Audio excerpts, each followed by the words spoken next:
This is Connie Grimes. And I'm Erica Duckworth. Today we're going to do a training on in-home training. But those of y'all that have done the training, if y'all will give real life scenarios without kids' names or make up kids' names, that's why we're here. I started, I was an in-home trainer at the age of 16, and that was a wonderful, wonderful thing.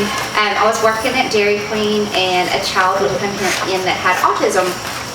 And anyway, I just would go and try to help because she would run around and her parents weren't able to eat.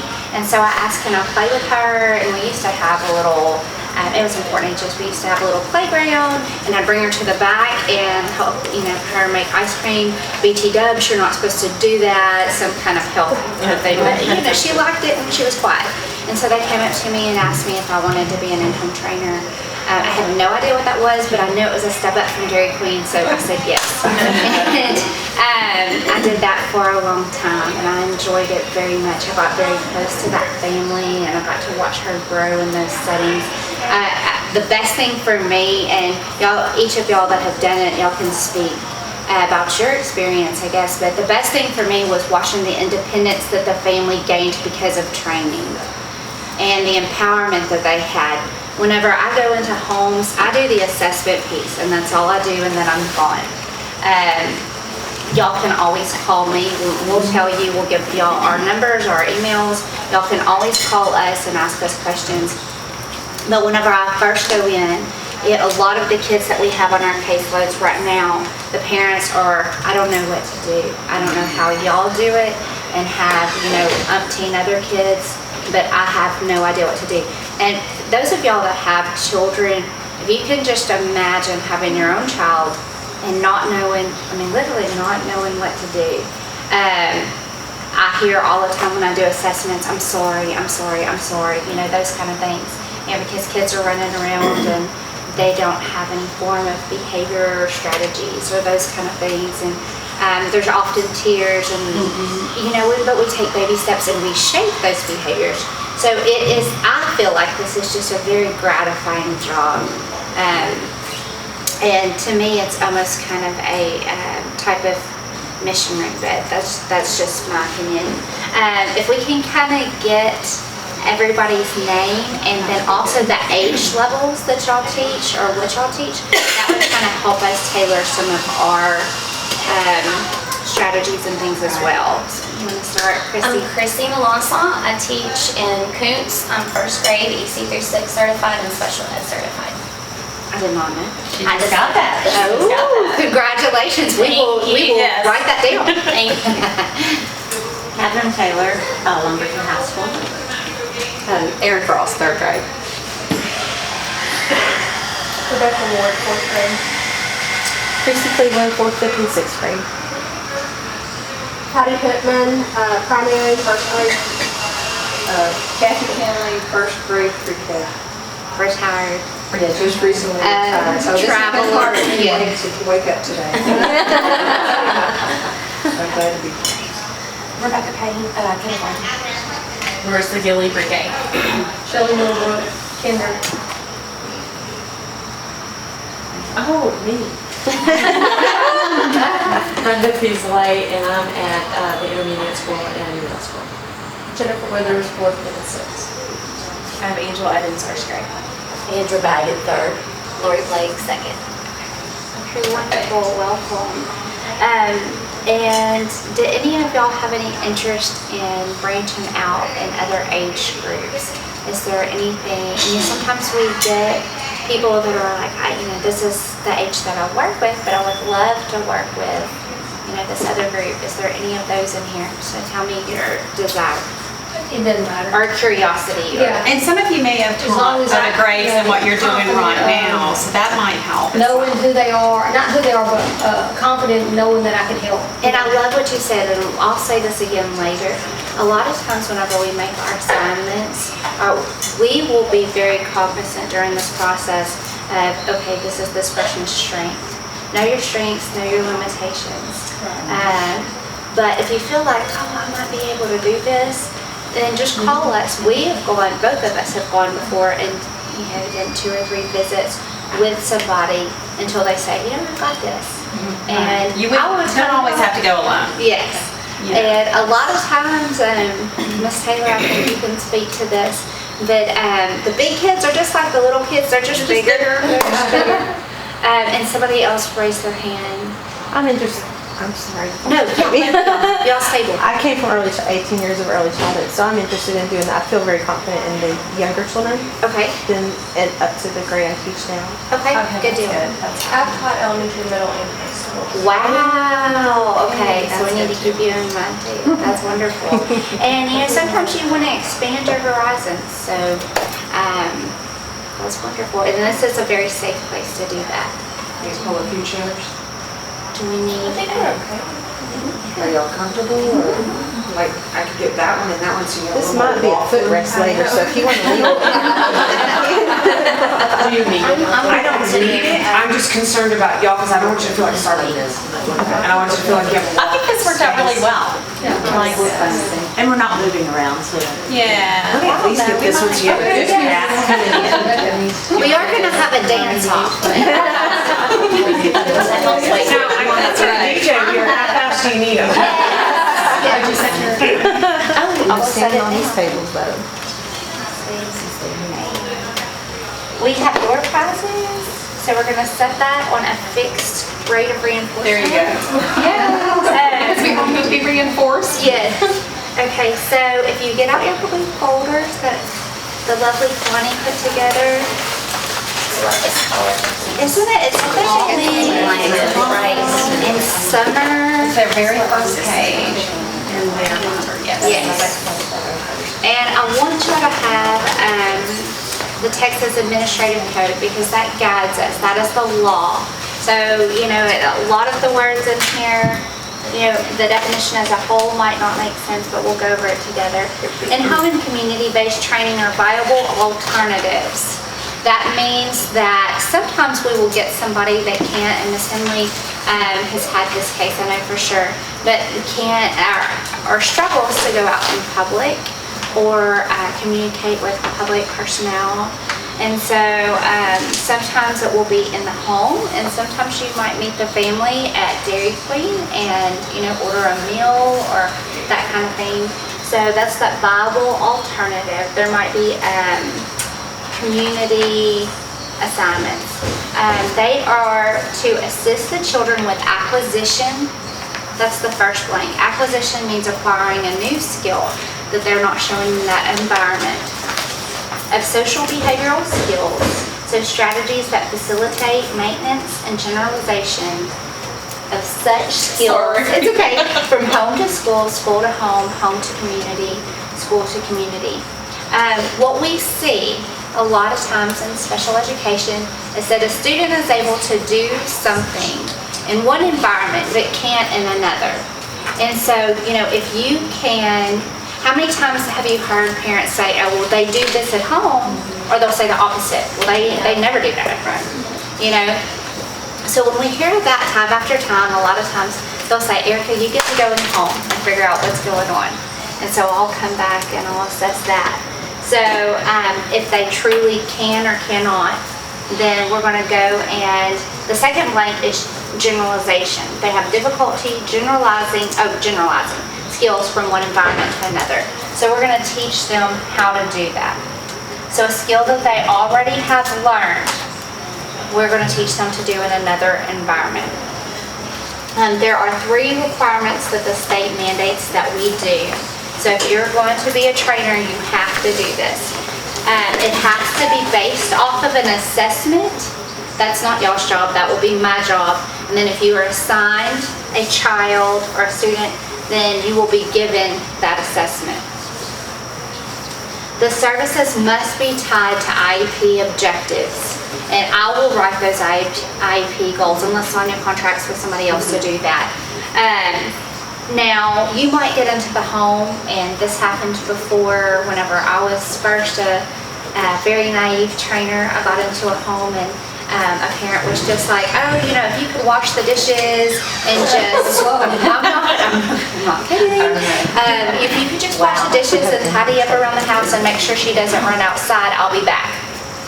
That's not in-home training. You're not a housekeeper. You're to work with a child. And I didn't know, so I was. Not a babysitter. We'll talk about that later. That was a very long time ago. So you are to be working on objectives. And I promise I will never put in a dishwashing objective for y'all. Yeah. And then progress. Y'all have to report progress. Now, Koontz and West Hardin report every 6 weeks, while Lumberton reports every 9 weeks. Even if you are a Lumberton employee and you have a student that is in the other district, you have to report when they report. Want to talk about, before we go on with the reporting, ESPED? Did we get that? Yes, yeah, we did get that. Okay, do you want? Well, I think that what they're going to do is, does everybody have access to ESPED? I don't think so. Our document, where we report our documentation. I think they're going to allow you and fix you up with a site, so you can go on the site to do just that. So I think that they're going to do a training or something, or let them know, and maybe we can go in one-on-one even. I think it's going to be done on a one-to-one basis. So say Connie was assigned a child and she didn't have access to ESPED. Right. Brandy would put her in touch with Michelle, our ESPED guru. She would be assigned a username and password, and then the only access she would have is to update those objectives. And we'll get to that later, but you have that. It was on your table when you got here. So it looks like this. And it's very important that you keep data. If you didn't write it down, it didn't happen. And these will be reviewed at ARD. And we can talk about that in a little bit. But you will be given access to that page and that page only, and you take your data and then you would update during reporting time. Do y'all have any questions so far? Okay, so what I'm going to do at this time is just to briefly go over the assessment. Sure. I thought about giving y'all an assessment, but I just can't. There's so much individualized information in here. It just Bertha, I just couldn't do it. So I'm just going to, I blocked out the name, but I'll just tell you a little bit about it, what it looks like, and what you get from it. So this is an in-home and parent training assessment. I'll explain the difference a little bit later. The first part of it is their information, vital information such as the phone number, address, and then you will be making contact after it's accepted in the ARD. Do not contact anybody before it's accepted in the ARD. We've had that happen before. So here are the dates that I observed that student or gathered information and the documents that I reviewed. The first part, purpose of the evaluation, that's going to tell you general information about the student, what their diagnosis is, how old they are, what school they attend, and if there is a major concern. So this was initiated because of, and sometimes it'll say that and sometimes it won't. It just depends. So then I go down and I do observation and comments from school. This is, some of y'all, I've gone into your classrooms and I've done observations of students, and I just sit in the back. It's not an observation of you, it is of that student. And I watch how they interact, I watch their behaviors, and I will document them accordingly. Like in this one, I talked about her volume not being appropriate, how she worked in a group, her ability to wait, interact with peers, you know, that kind of thing. Then I do a teacher interview. And so during that teacher interview, I have a form, but I will also ask, what didn't I see today? Because, you know, a lot of times you'll have somebody come in and observe, and I had this happen as a teacher, and it's like, yes, it's like they would call somebody in from Houston because I needed help. Oh my goodness. And they would sit there like little angels. And I'm like, are you kidding me? And we know that happens. We know that happens. So that's why, and I know the look. Teachers will look at me like, so I know that look. And so I always do a teacher interview, and I'll say, you know, I'll give different examples of what a typical day looks like. And this is where I begin to talk about how the demands differ from school to home. Many of y'all have worked with children that y'all could say probably do not have a schedule at home, a set routine, or any kind of demands or expectations. I mean, you're laughing, and you can probably think of somebody right now. Every one of you is probably thinking, you know, of somebody. We have that child. One little darling, yes. Or her. Well, then I get to go into the home. So I take this information, and then I go into the home, and I see how it differs. It is the exception that it's not different. So I listen to them, they complete a needs assessment for me, I ask them what are their areas of concern. So up here too in the teacher interview, I'll ask you what are your areas of concern. And sometimes they match and sometimes they don't. So self-management was an area here, behavior, and there's times that at school, oh my goodness, this one, and it's not this little guy, but there was this one little guy, and I mean at school, yes ma'am, and he'd look at his schedule and he would do, and he would sit down, and then I went to go into the home, and he was running everywhere. He ran everywhere, he didn't sit, mom was crying, and it happens, and then she'll read the observations from school, and then she'll feel bad, and I'll tell her, don't feel bad, you just don't have the tools, but that's what we're here for. So, if there's discrepancies between the way they act in environments, then what I do is I come back and I write objectives. These objectives are written for a school year. They are meant to just, go from one year to the next.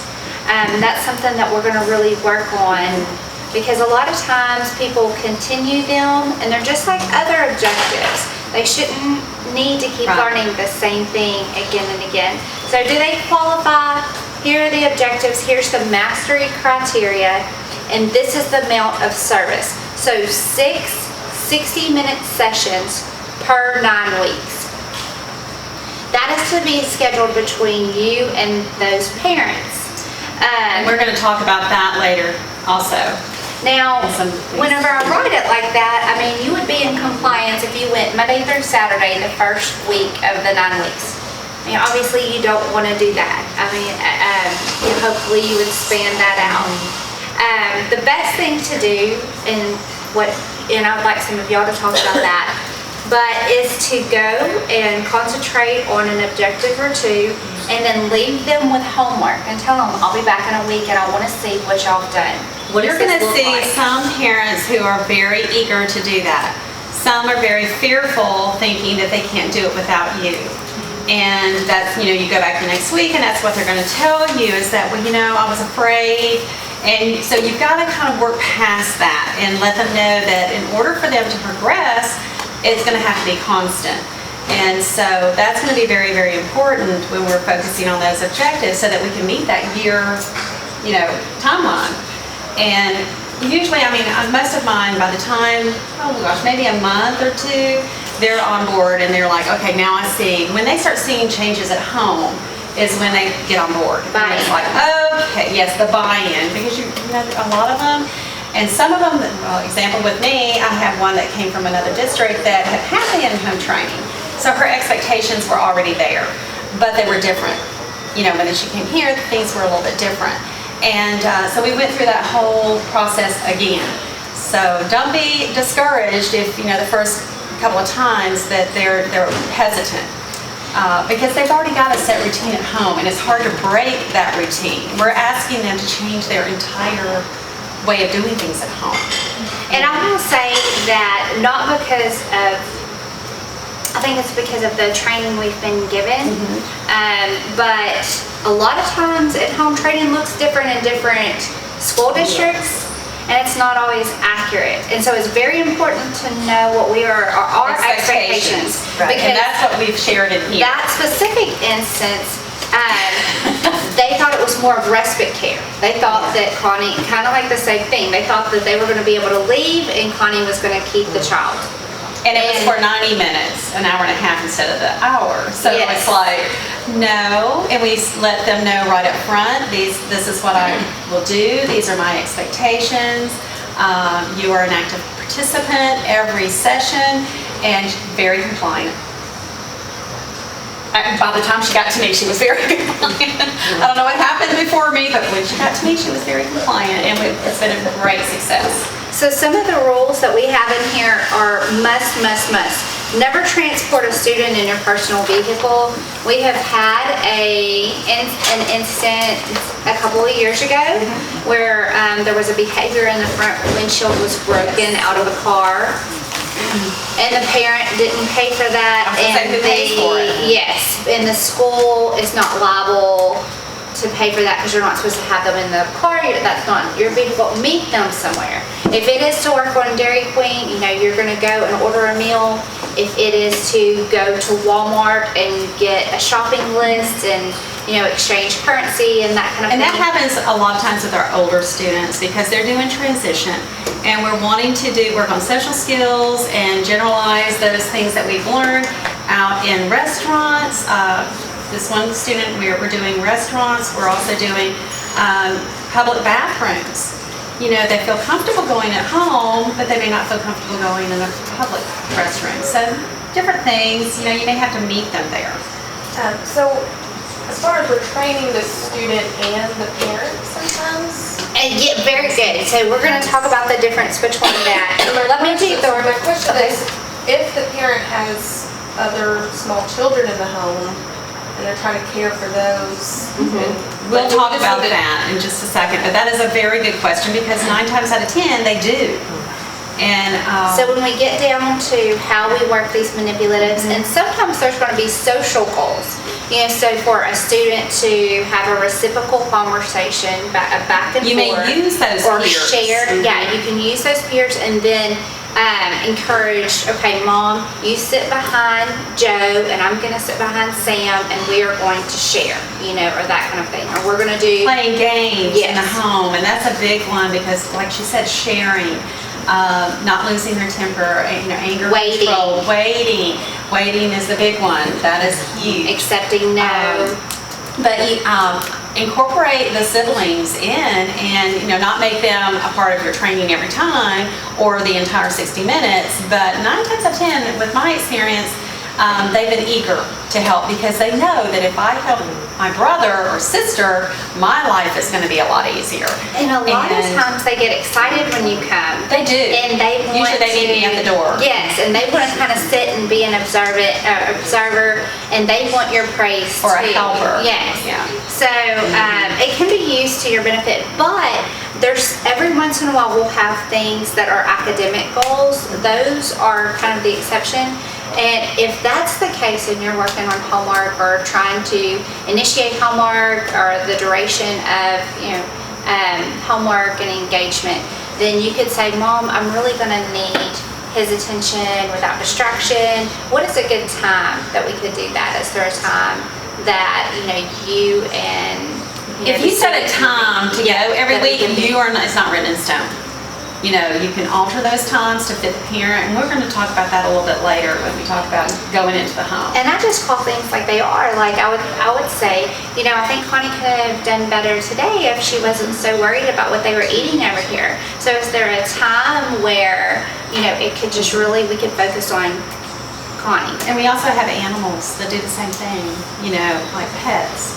And if they're indoor pets, you're going to have that same distraction. So you may have to make arrangements, and say, just like Erica said, I think that they would have done better had, we had some place to put the cat, or, so there weren't any distractions. So that might be. We'll talk about those later. Okay, so the rules, never transport a student in your personal vehicle. A parent or guardian must remain home, and I like them to be present. I never want, and we've never had this, but we never want to be accused of anything. So I want them present, even if they do not want to participate in learning, even if they don't want to participate in helping to teach a skill to a child. They need to be in the same room. They can be, reading or whatever they're One doing, lady watching that TV. she knits, and that's great. But just That's be great. there. I have a question. Uh-huh. So then when you're working with some of the older students, like you said, that go places, I worked with a high school student one time that we went to Dairy Queen, had learned social skills of ordering food, talking to people behind the counter. Right. And of course, 100 years ago when I did it, things were different, like you said. So when you're taking a child out in public and you're saying a parent is to meet you, should a parent be at that place? Like if you're going to Dairy Queen, or if you're taking them to Walmart for follow a shopping list, should a parent be there kind of shadowing behind you? They should now. That Because has you're gonna have to changed. turn that over to Even them. within the time that you have done it Yeah. and the time, one of the students that I know that you had, that has changed a lot because of that windshield. Yes. And different things like that. So now we are saying, parent meets you at a community location. And if they don't have it's safe. transportation, I used a school van, not a van, Suburban, and I went and picked a child up. Is that not okay anymore, or would you take You the would parent want with you? Somebody with you. I don't think that Or we can you can transport a transport a parent? They would get parent. insurance. Right, I don't think you can transport the I'm just parent. thinking I ahead. know, that's, we would have to really brainstorm on that. Just a thought. I'm just- Yes, but we are saying now, for that parent to be there for your safety. And the windshield was not with me, just so y'all know. Yes.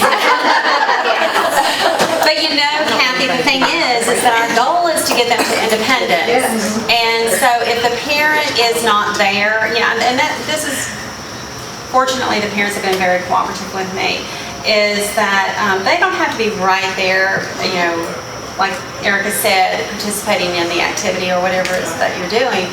But they need to be knowledgeable of what you're doing, because if I'm taking someone to Walmart and I'm teaching them just to hold onto the cart and not run, she's got to be able to do those same strategies. But the parent's got to be able to do that too, so that when she's doing her homework, Correct. that she knows how to do it. Or the dads have been great. All right, door prize. And okay, so everybody has theirs, and I'm all about the door prizes. I'm all about getting something free. If it's free, it's for me. That's my motto. Okay, all right, we have 1459521.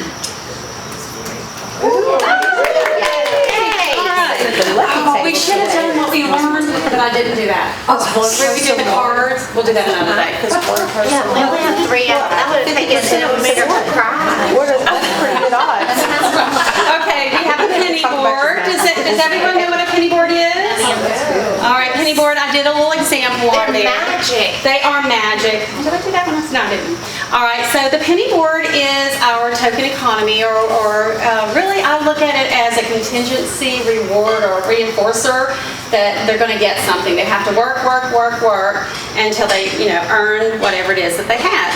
On the back, you keep your pennies, and as they earn them, you just add them on there.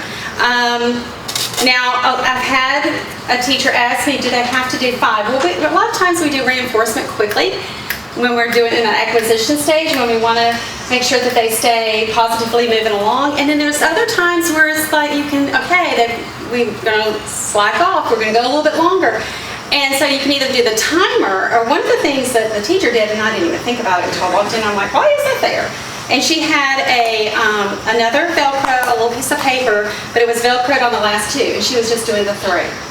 Or you can take this and put it there.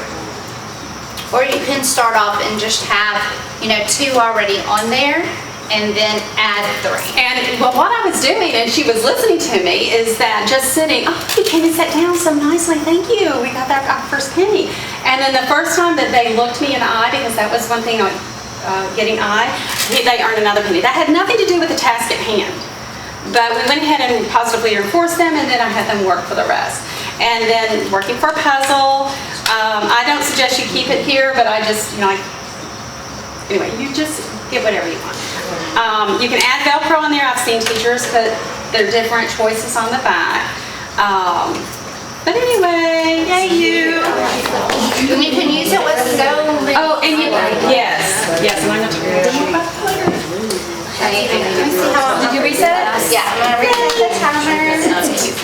That gives me time to try something new here. I do a word, we do, if they spell Bravo, they get a letter, every time they spell Bravo, the whole class gets one. That is so good. Yeah. She was talking about her classroom. Yeah, Bravo, the word Bravo, they are in the letter. I love it. Perfect. The assignment, so after the assessment, I will submit an assessment Ms. Stapleton reviews them. If they are accepted by the art committee, then she's going to assign the trainers. We are going to keep in mind your skill set, your interest set. Be very honest. If you get the assessment, she would email it to you. And some people are just like, that's not for me. And that's okay. We know that. We would rather you be honest. Or if you have that, like, I am interested, but I'm not sure, I'm not quite comfortable. And then Connie or I can, come out there and, shadow or help and go over those objectives. Or you may know that family. And that's a conflict And of you may interest not, if you do that. yes. So be very honest, and the last thing we want is a mess up there. I'm willing to work with any age group. Because I was going to say earlier, if I get there and I feel like it's above what I understand, I would come and tell you. Because Yes. there's no point in going if you're not. And you'll have the objectives. So on your table there's a list of objectives. And now I put some that are kind of basic, and then I put some that are behavioral and some that are more intensive. Ms. Ward, in-home training and parent training, and put the definitions at the top of that. Do you see this page right here? So, in-home training is when you work specifically with a student only. And a lot of times, if I'm in an assessment, not a lot of times, it's the exception really, that I have parents that are like, I'm not doing that. I'm not, but that the child is having behaviors that are harmful or those kind of things. And I can't ignore it. We have to recommend training. But if the parent is not willing to be a participant in the active training, then you'll probably see in-home training only. But a lot of times, or in my opinion, all the time, it's very helpful for the parent to be there and engage. And what I would do is I would say, so if Connie was refusing to write her name or do something like that, then I would reinforce her. Oh, good job, Penny, on. And then so I'm doing this, and then we're writing our name, and I'm explaining prompting, and then I say, okay, Mom, you come try. Right. And then Mom does, and then I say, that was great. Next time, do this. That kind of thing. That's parent training. And a lot of times I will recommend those simultaneously. So you don't have to do like an hour of parent training and an hour of in-home training. You do them at the same time. And that's best case scenario. If you think about your students or your own personal children and they're learning to do something and you want to help them, be it with basketball or whatever it is, you need to know those skills and you need to know how to teach that at your home. So that's the difference in them, but the assessment will clearly say one or the other or both at the same time. If y'all just want to take a second and look over these IEP objectives, the first part of this is going to tell you under what conditions or when. It's going to tell you what the child will do, and then it'll say mastery criteria, and that's what you're going to take data on. The mastery criteria for in-home and parent training is different than you would write it in the classroom because it's in sessions. It's not all day long. So a lot of times it's data collection opportunities. Sometimes you'll see per session.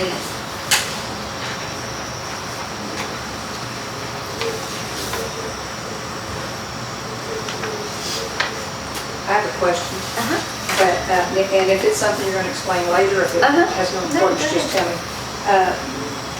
And this I've been thinking about because since I did this, we're starting now doing more of the parent training at home as well. Yes. Okay, on this objective sheet here, this is for the student, okay? But then you also have some things that you're wanting the parent to do. Right. Is there any documentation somewhere of what the parents have done, or if they did it, if they tried, if they didn't try? That's a very good question. Okay, so in the Texas code, it doesn't mandate that we have to report on parent progress. I say that we need to keep that documentation. Because if it's a handwritten note or something. Exactly. Can we go ahead and start here? Well, hang on just one second. So this is in-home. So the in-home training. But on the assessment, so let me grab my assessment. And sometimes it will just be parent training. So this is, during parent training sessions, parents will demonstrate understandings of at least 3 reinforcers and consequences that are effective with. And so what I would do is I would keep notes on that. I would keep, for everyone that I do or did, I had my own notebook that I would take. I had my own spiral that I would take, and I wouldn't write anecdotal notes at all. But I would write, Connie likes lemon bars and chai tea, and so those were effective. Those proved effective with her today, that kind of thing. And then I would plus minus for parents. I would keep that data collection. I just want to make sure that legally we're doing what we need to do, but I don't want us to do too much to get us in trouble if we didn't do something right, because, when you say on here, the parent's supposed to do this, right, somewhere y'all need to know, or the higher ups need to know, that we did work with those and people. I would just keep that in a written document, because we don't report on parent progress. We report on child progress. Correct. And so, but still at the same time, you're going to be called to the ARD.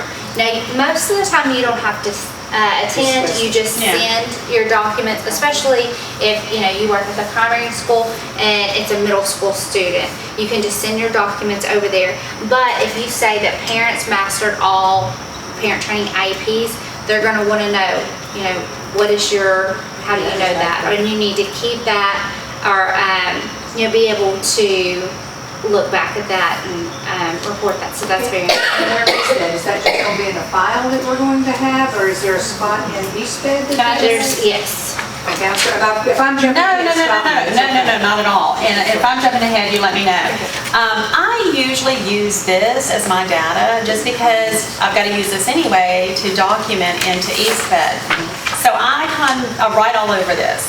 This, I usually will go ahead and draw my lines. I like to make my lines really skinny so I can get more weeks on there. But I will go ahead and take my pen. I learned this from Erica, is I will go ahead and make me some more little places and I'll date them. But what I do also is down here I do my parent participation. And if they help me, I will just do a plus, if not a minus. And it doesn't mean, I'm not turning this in. This is just for me. And and it lets me know as a reflection just on myself how, if they did homework, usually that's participation. That's just for me. But it is data that I can prove. And last year I had a situation where I had a parent that did not participate, and it was hard for me to get progress going quickly or smoothly because he was just getting it every 2 weeks. And so keeping that data helped me, and even because I take this and the parents see this because it's in my thing, and they were like, what is that? And I'm like, well, we need to, I think if we participate, or not, I didn't say that word. I said, I think if you work on this during the week, then we'll probably see more progress on that. But that is the way I do. You can do it however you want. The less written, I think, the best. I think just, using the plus and minus and going with that, that has worked for me. Because I can go back also, like I'll have this one parent, they can't keep that scheduled time, even though that's their scheduled time, but then they want another day that week. And so I will keep track of that as well, is that I'll put parent, PC, I'll just put parent canceled. Or if I have to cancel and reschedule something for whatever reason, say something comes up, then I will put that I did. And that's very, very important. So to put the date in here for your data collection, and then just put, parent canceled. And, so that way when we get to ARD, because we could have made more progress if we were given the opportunity. And we have to make decisions based off of that. Yeah, and I was with in an ARD where I was not the parent or the in-home trainer, but there was another in-home trainer there. I was there for another reason. And the parent did say, well, they didn't come. Well, his data, and then when they look back, they go, oh, yeah, they canceled. So, that's important to have. So we must, again, report our data every 6 or 9 weeks. And then the trainer We say must provide 48 hours notice of canceling sessions, but I mean, obviously there's going to be emergencies and that's okay, but as a rule, we try to make it 48-hour notice. And I think that's where you pick up, Claudia, with sexual manipulatives and things like that. Well, I'm going to touch again on some of the things, just like what Erica ended with, the 45 hours prior to canceling. A lot of that is you build in that rapport with that parent. So what I'm going to start off talking about is actually going into the home, what to expect. And I'm not going to go over every page. This looks awfully thick. I just threw stuff in there so when you go home, you can read over it if you need to and just kind of refresh your memory, because a lot of things I could say and I could read it word for word. You can do that at home. A lot of things Erica's already touched on. But building that rapport with a parent is very, very important. Not only just to make those visits go smoothly, but you learn a lot about the family dynamics. And when you go into the home, I'm turning to the in-home training, this page right here. And we're going to start with the scheduling. Like we said, Erica's going to do the assessment, and before you ever go into the home, you're going to have access to that. So you'll know what you're going into, you know the student, you pretty much know, well, you will know everything that assessment revealed in that visit that she did. But, you know, so you want to be prepared. I had a couple of parents, when we knew that we were doing the workshop, said, I just want to make sure that they know my child's disability and know, you know, the strategies and the things that go along with that. And I said, we will definitely make sure that we get that across. Not that they had a bad time with it or they had a bad experience, it's just that, you know, this is their life. And they want to know that the trainer coming in there understands something about that. And so let's talk about our scheduling.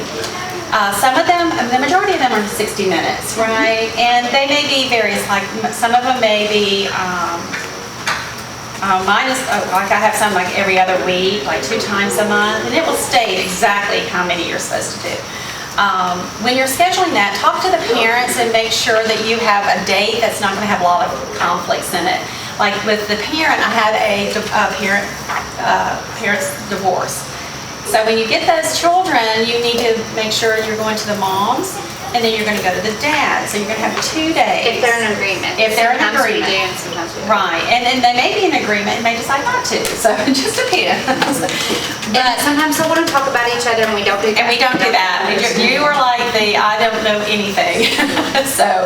They'll ask you about girlfriends or boyfriends and they're like, I don't know. Just work with the child. Yeah, just work with the child. But, you know, like set a day that you know is not, you don't have conflicts, it's not a scheduled day. Just make sure that you, with the parent, make sure that that's a pretty good day to go to work. You've got to remember that they also have other children possibly. You have football, soccer, cheerleading, you have all these things. And you've got to work that in-home training in there. So just be prepared that may take a little time to schedule a date that is going to be a routine day. And I always write down, you're going to get to this, I know, but just to put that in there, when you make those attempts, because sometimes it's very hard to get them committed. Very good. And so I always write down when I called. Because sometimes you end up and you are at the line where you have to have a training in. Yes. But if you put in a good faith effort, you've called them 6 times, you've left them, even if they didn't answer, you left messages, then you made a good faith effort in trying to contact them. Right, and you don't have to do this, but I usually call the day before. Or I don't call, I text. And get the parent's preference. A lot of them would rather you text. Reminder, tomorrow in-home training. And they'll shoot you, okay, and that's it. Sometimes they may go, oh man, I have this, okay. So, and I usually say alternate day to schedule, question mark. And I go ahead and ask that out there. But that doesn't happen a lot because they know that that's your day, and unless it's an emergency, usually that doesn't happen. Just remember to emphasize when you go in there, especially that first time, why you're there. Because like Erica said, a lot of times they're, especially if it's their first time having in-home training, they don't have a clue. So you're walking them through it. Remind them that you have objectives to work on, and this is how you're going to do that. So just remind them of the emphasis of why you're there.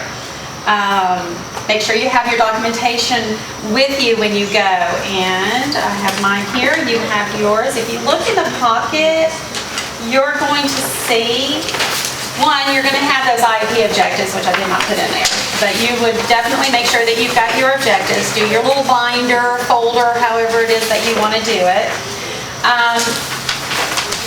You're going to have your timesheet right here.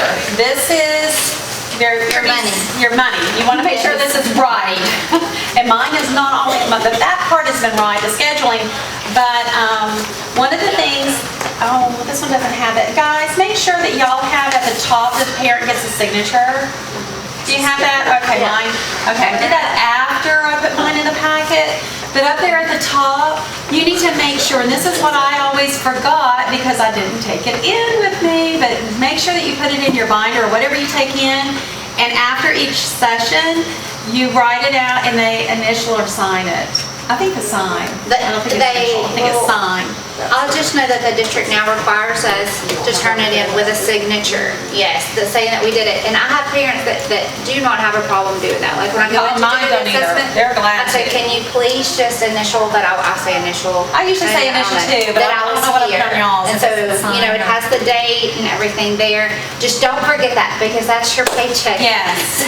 And I have, and what's really embarrassing and time consuming is when I forgot and I'm having to call, do you mind if I come by? And that's embarrassing. Do you mind if I get it signed? You know, in other words, I can't get paid until you sign this. But anyway, right here where it says job description, I just put in-home training.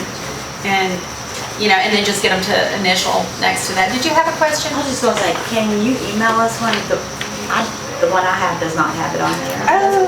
Do you know what it would be nice too if we did, and we can talk to, maybe we can talk to Tina about it, if we put initial, like if we had a column that Yeah, said we did. initial. Okay, the only thing is I will get back with you because we did not generate this. This is from central office. I checked on that to see if we could have that extra column, and but we will double check on that and see if they can revamp it. And be a good reminder. It will, like I said, I mean, it was like every month I'm having to go back. She would, I wasn't going to call you out, but she would, we'd share a desk area, and she would say, Eric, I've got to do it again. It's like every month. And because you get so into what you're doing, you just forget. And that is like an awkward thing. For me it is. It may not be for you, but it's just awkward for me to say, okay, now I get paid for you, spending this time with you. I guess, I don't know.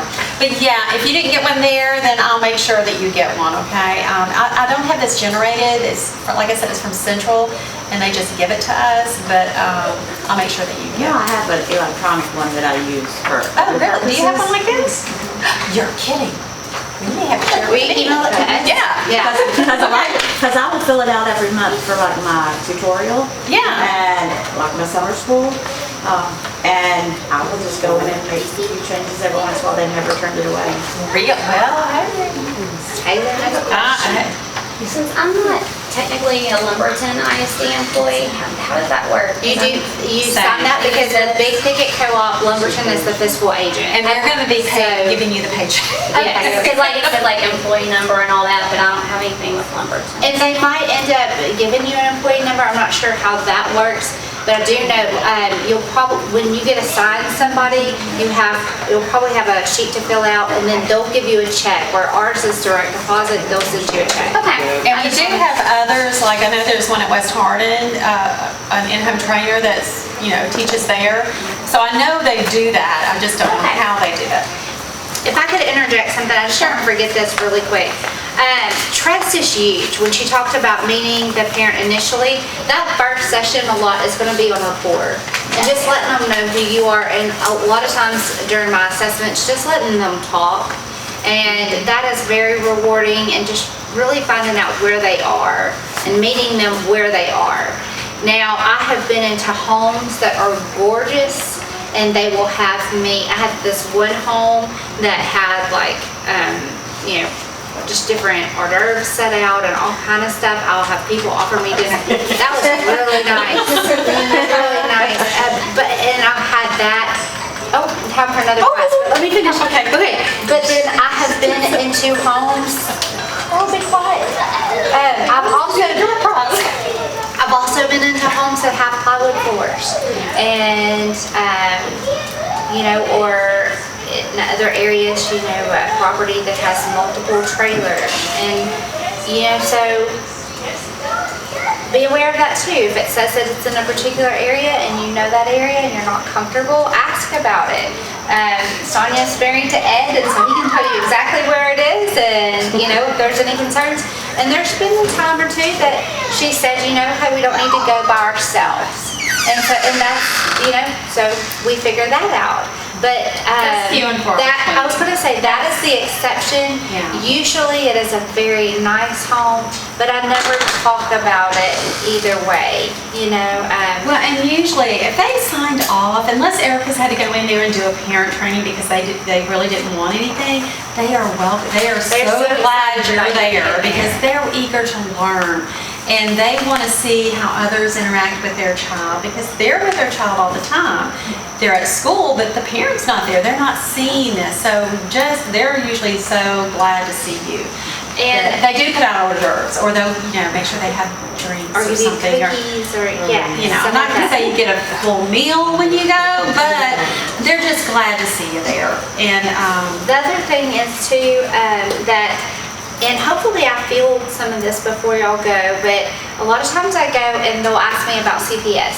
And if I report, especially people of low income, they'll worry that their house is not adequate for... Right. They'll say, or they'll apologize for things. And so I always tell them, we're not here for that. Of course, if I see, but my license is different. So if I see something that I feel like a child is in harm, yes, I will report. And I'm very blunt with them about that. But some of them are under the misnomer that we report directly to CPS, and that's not the case. I had a home this last year that they had no sinks. And they thought, oh no. So they, and I'm like, they makeshift. They had a makeshift sink. And I'm like, well. And Connie's so sweet. I bet you were like, you're so resourceful. I did. I'm like, how did you do that? And the block with the fan and the air conditioning, you put a fan in but hey, it worked. And I thought it was great. So, but anyway. But the trust issue, we're going to talk a little bit on that too. We don't we don't talk about what we've seen or done or anything like that. And that's another reason why it's really important not to take on somebody that you know, because that would be a very bad situation.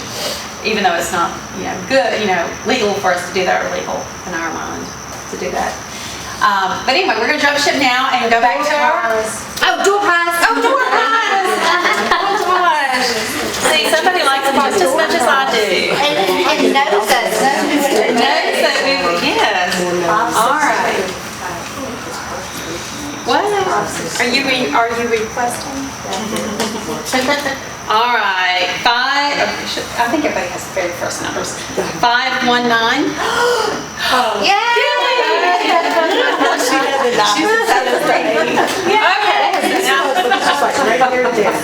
Okay, so now I get to talk about another one. It's just the same as the penny board. And the reason why I did this one is, this was one of my favorites to do. I love the penny board, but I'm clumsy, as a lot of my friends know. And this allowed me to put a lot of my friends know, Jennifer. This allows me to have a pocket to keep all my stuff in, because I usually forget to carry the stuff, especially if you've got a child. Now this is for in-home training, but of course I know all of us are teachers and we could use this in our classrooms as well. But in inclusion classes where you can put it in there, and if they have a binder, you can put it in their binder.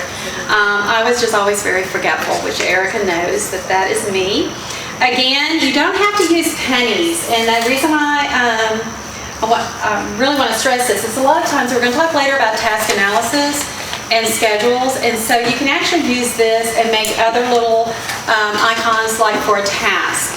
And when they've completed a task, you can put that phase of the task, the next task, the next task, the next task, next task, and then they have already pre-selected whatever. This guy wanted to go outside, and I put a little extra in there, or go to the television, and you've got your little extra pennies in there, Miss Gilly. So you are set to go. And if they have an interest or something that they love, I've got right now, I've got a little kid that earns Michelangelo heads. different things like that. You don't have to use pennies, you can The use Lego man, I used that a lot. Yes. That helped a lot. Yeah, I'm so glad. And, or checks, like there was one kid at high school did not want any little cutesy thing on there. He wanted a check. He just wanted a check. He didn't want anything that was gonna make him stand out really other than the rest. Okay, so we're gonna go back to our timesheet. If you turn the page over, you're going to see your monthly travel report. This is money, again, these are important papers. Very important papers.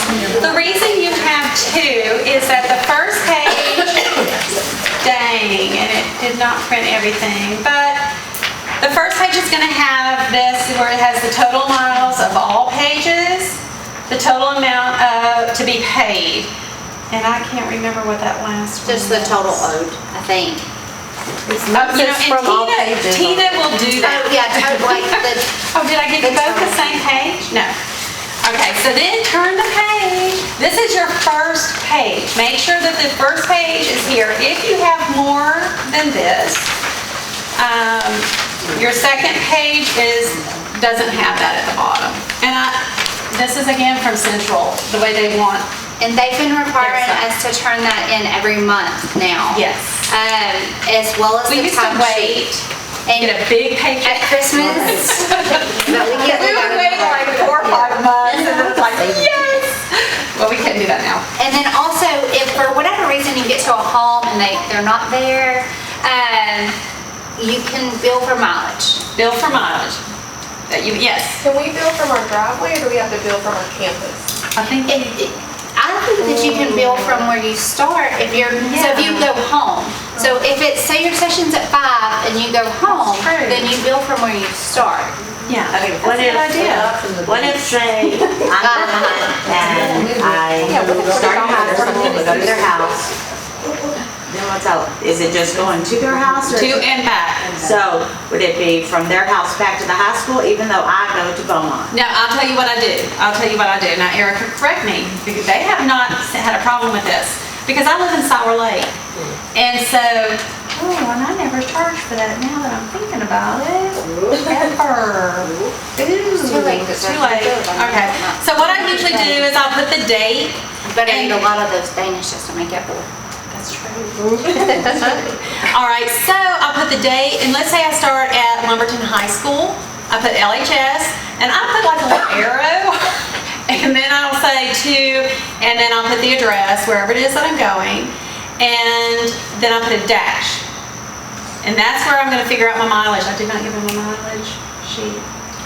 They don't need a mileage calculator though, because they'll be. That's right, they don't. I do mine differently, and they don't, so it's just your preference. However, but what you're saying is that you're gonna put it back to your house. So that's what I do. So I say that I end that day at LHS. Then I'm gonna do LHS and I write Connie Grimes assessment. That's what I write. So I just kind of do it, I make it 2 lines. So you could do, Jennifer Withers training.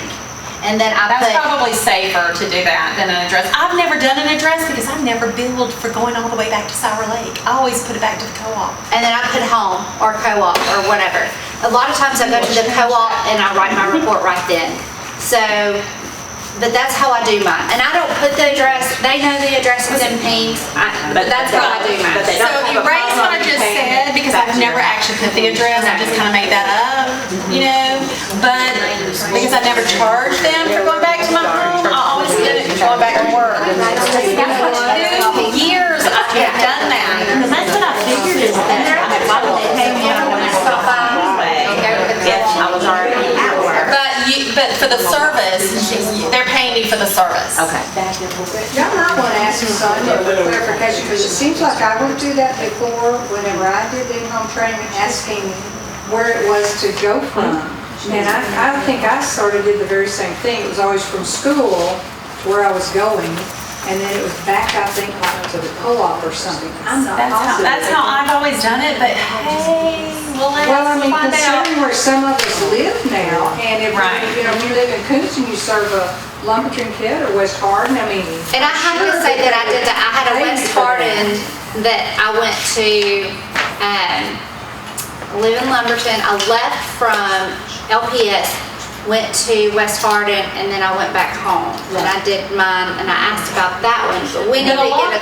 Yeah, we need to, and we'll send, we've got everybody's name. And I'll here. write, yeah, I'm gonna write Write some- questions, yeah. and then, And if you live in Lumberton and close to the co-op, it wouldn't be that big of a difference, but for those of us that don't live in this area, 2 years. Well, yeah, because that's a lot of gas. 2 years. No, I mean, if it was like, I did homebound one time, and I did it on a Monday when we weren't having school. So that particular day, I did go from my house to Lumberton We and need back to to my find out, house. yeah. But if Okay. I was already at work, then I couldn't see Sure, a pay. it's gotta be where you're going to, because otherwise you're giving them your gas and you're wearing insurance. Well, and the other thing is that one of my Walmart trips was on a Saturday because that was the only day that they were able to do that. And I still did the co-op back and forth. I didn't even think about it. Connie's gonna get a raise this year. No, Connie just lost a whole lot of money. police her mileage sheet sometimes, and she's like, oh, well. It's just too much trouble and embarrassing to go tell my boss to do the thing. I mean, most people. I need to start finding her stuff. Okay, so are there any questions about your money and getting paid And other then we'll than ask this? that. I wrote that down, we'll ask that, we'll email it. All right, so we're going back into the binder. And again, the privacy issues, I put the information there. I'm not gonna go over it again. We pretty much know, and you can reread that. Punctuality, make sure that you're there. You know, when you say you're there, I usually like to get there a little bit early, like about 5 minutes early. You don't get there too early to where the parents are like spazzing out because you got there early. Meeting the family, again, we've already talked about that. Make sure that they know their role in while you're there. Make sure that they understand your role is in the emphasis. Some information there, and the only reason why I gave you this is so that you can go back and read if you forget. The purpose of your in-home training, we've already talked about all of those and some of the strategies that we're going to talk about. I'm going to give you some more details, so we're going to turn that page and go on to the next page. Expectations of a parent. If you look down there, the expectations of the parent are going to be different, really pertaining to your objectives and what you're doing with that child. So that's just a generalized, it's not one of those things that you're going to say, oh, they have to do this, this, and this. Those are just some informational things for you. All right, the service providers, that's you guys, and we're very thankful and that y'all have chosen to participate in this in-home training. And the responsibilities of doing a trainer, I just kind of threw out some bold things, is just remember the parent is the expert on that child, but they want you to be knowledgeable of their child's abilities and also the disabilities, things that they need to work on. When we talk about knowledgeable, always feel free.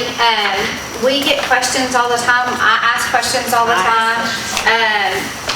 It is okay to not know. That's another reason why I gave you these IEP objectives. There's a lot of words in here that are our lingo. You know, it talks about priming, it talks about visual schedules, it talks about fading prompting, all of those things. Don't be scared. If you get this, if we say, you know, would you like this assessment? And you say yes, don't be scared to say, but I don't, you know, I need a little bit more training on these things. Autism Circuit is a wonderful. Write down. Everybody write that on the, okay, I'm sorry, go ahead. I'm sorry, but this is a great thing. And in your packet, you're gonna see some resources. Because she said this and I don't wanna forget, is that. I take my pen. I was just pointing. If you scan through to the back, toward the back, middle back, sorry Erica, I just interrupted you and I so apologize. That's just how we roll, it's all I good. know. Anyway, there is a blue bulleted resource page for resources. Okay, I know it's in there. The reinforcement strategies? Yes, right here. No, this right here. Okay. This right here. Go ahead and write autism circuit because they, did I put that on there already? The first one. But if you, okay, so, but Autism Circuit has 3 modules on there, and then they'll give you actual certificates saying that you had that training. So 30 minutes, and a lot of times if you have had to sit through an art that does the autism supplement, and they say, what training have you had? These are the best of the best in this area. So they'll talk about these things. So if you get an IEP, and I will sit in arts and I'll say, you know, if somebody talks about something, somebody was talking about something last year on an art, and it was an acronym. We have acronyms out the wazoo, and I forgot that one. And so I raised my hand, and somebody next to me said, "You're supposed to be an expert." And I couldn't have, you know. So I'm not an expert, and then I can ask. I mean, to me, it's better to ask. Well, I do worry about like going into someone's home with a child. They know that child better than we do. Absolutely. And we may not know about the disability as much as they do. So I feel like how can we help them? So what we do prior to that is we're going to keep that in mind. And then we would ask you, Mrs. Blake, how do you feel? You know, what is your understanding of these things? And if we felt like you were going to get a parent, we do have some parents that are very knowledgeable. They're on boards of different things. And then we look for somebody that has a specialty in that area. Right. So, no, we would not set you up for failure.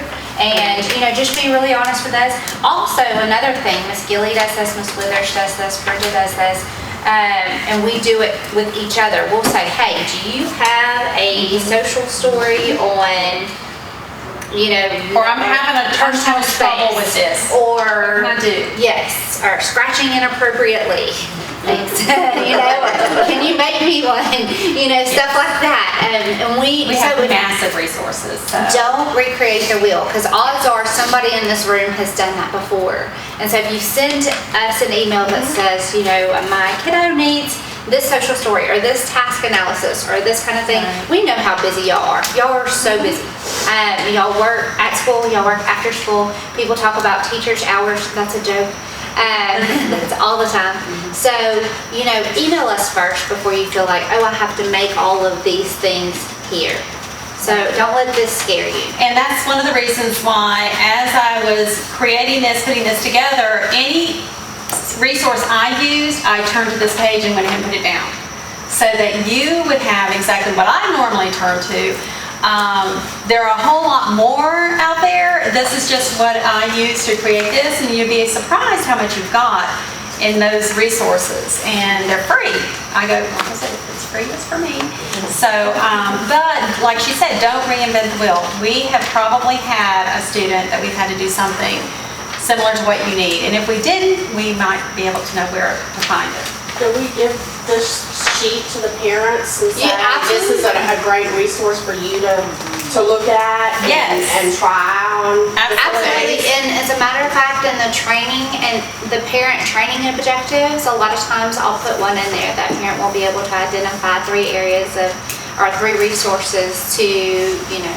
And that's a popular one, yeah. And I like that because in Autism Circuit, I have one mother who has gone on to that, and because she didn't feel comfortable after I left, and even with the homework, and so I told her, I said, go to Autism Circuit and look at this and see if you feel, and she was like, oh yeah, because they have great examples that they're doing right then. NPDC is another one that is wonderful.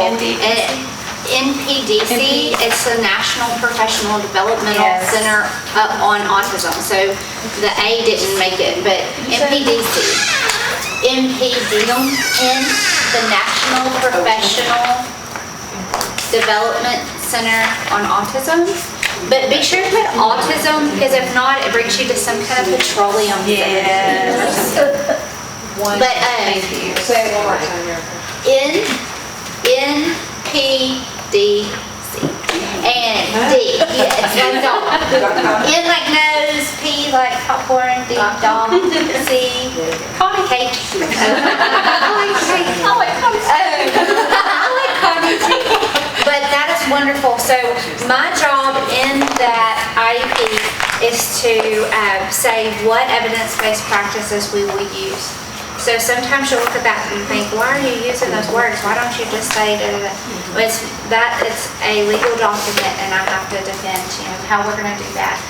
But if you go to MPDC and it says in here, what is priming or baiting prompting or, task analysis, it actually has a button you click and it gives you a 3-page definition or a step-by-step of how to do that. And you can actually, like you said, give that to the parents.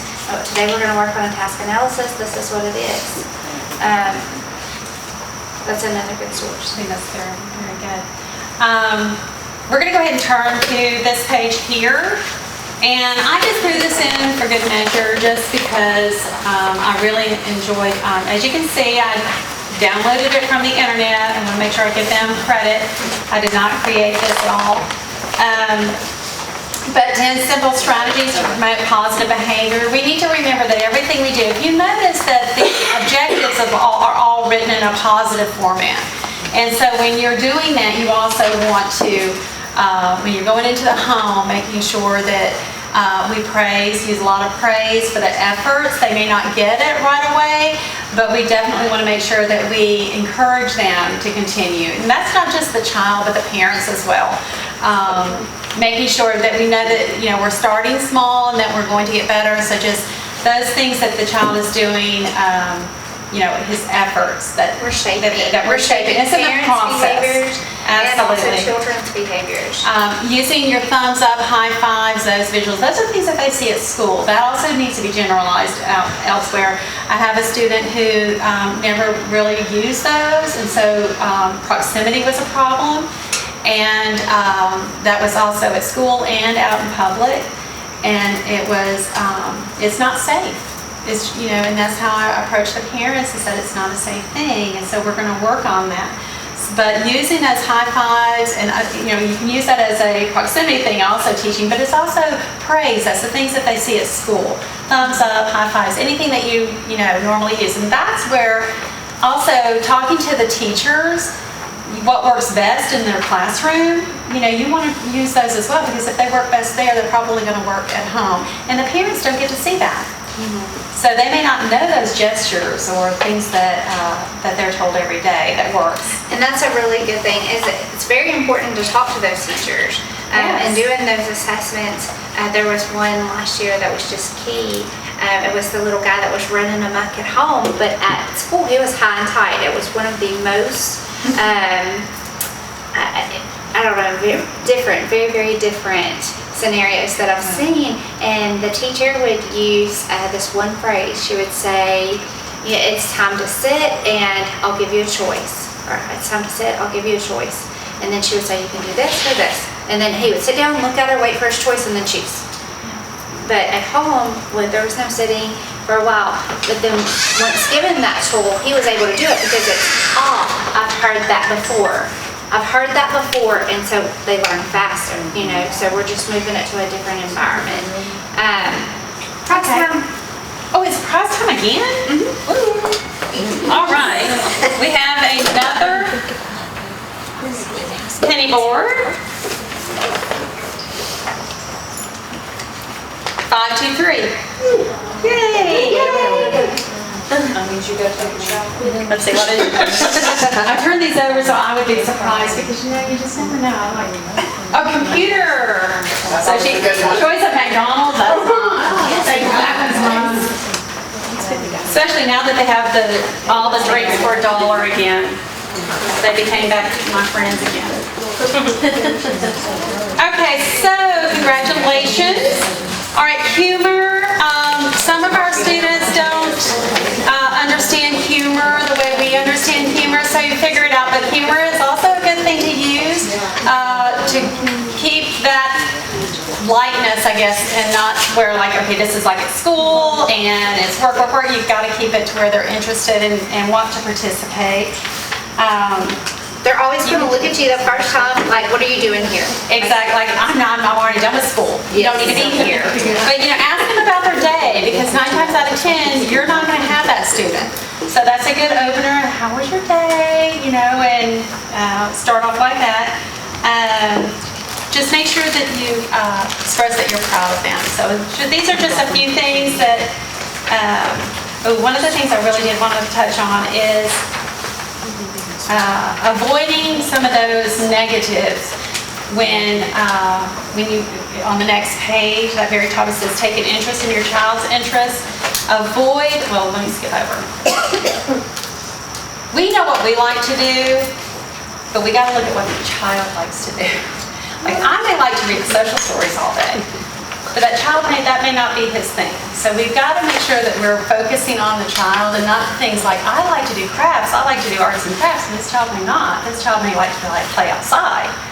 So, although we bring a lot to the table about, what we like and our personalities, we need to remember that we got to look at what they're doing and what their interests are. So that's really important, because when that door opens and they see you, they should think good things are about to happen. Right.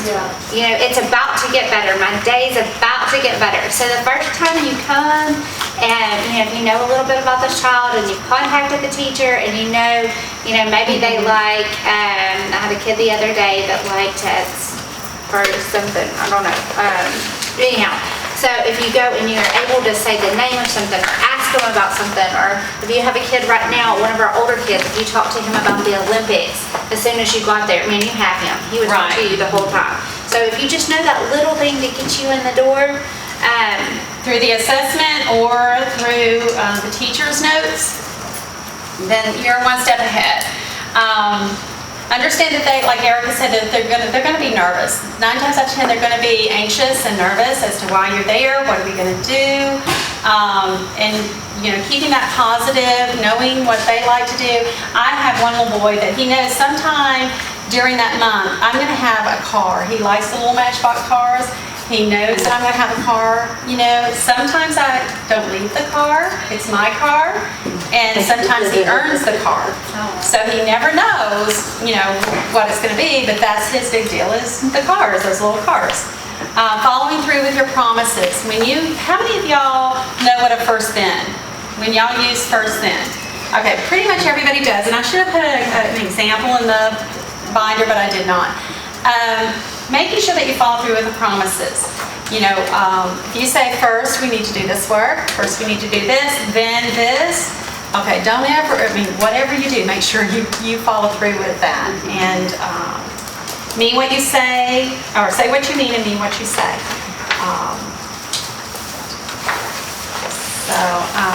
And then again, I just gave y'all some things on visual schedules.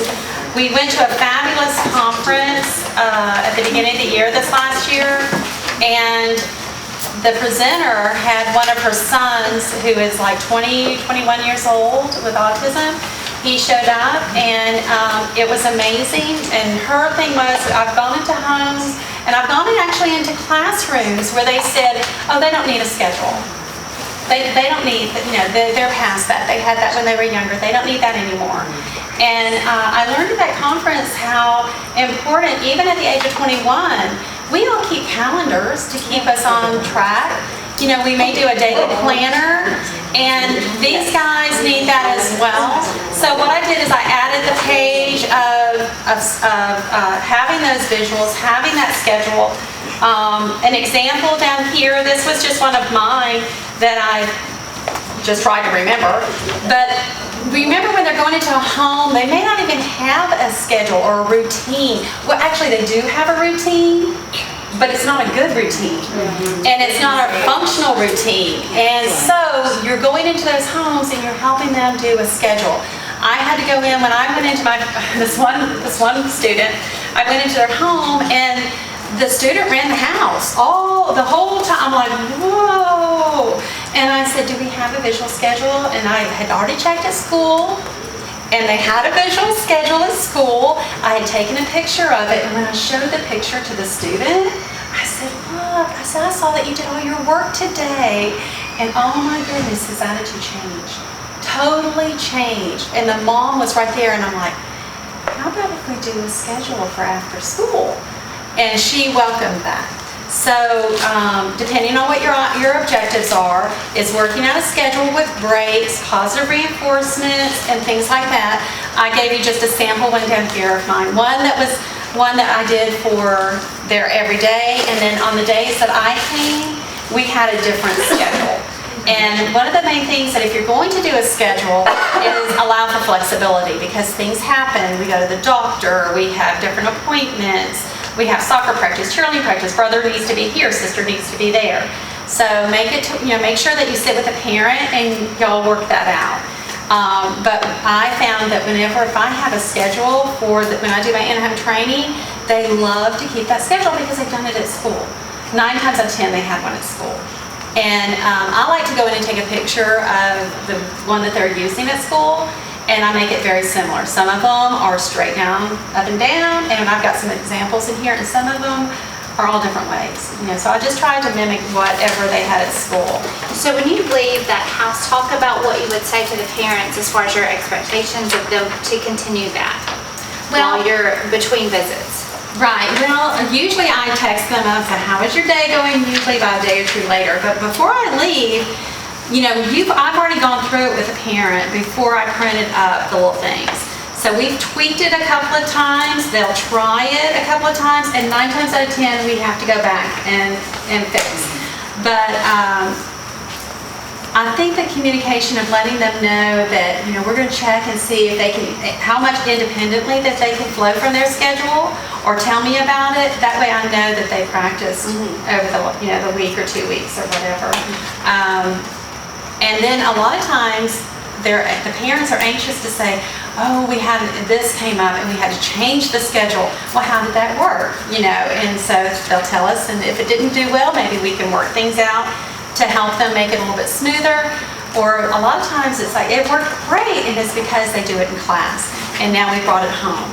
And things change at school too, so a lot of times the teachers have worked that flexibility in. Right. So I think too that whenever we have children that have more severe behaviors, I know that particularly one child that I had worked with in the home with a parent, we had set up the picture schedule because we had used it at school and it was successful.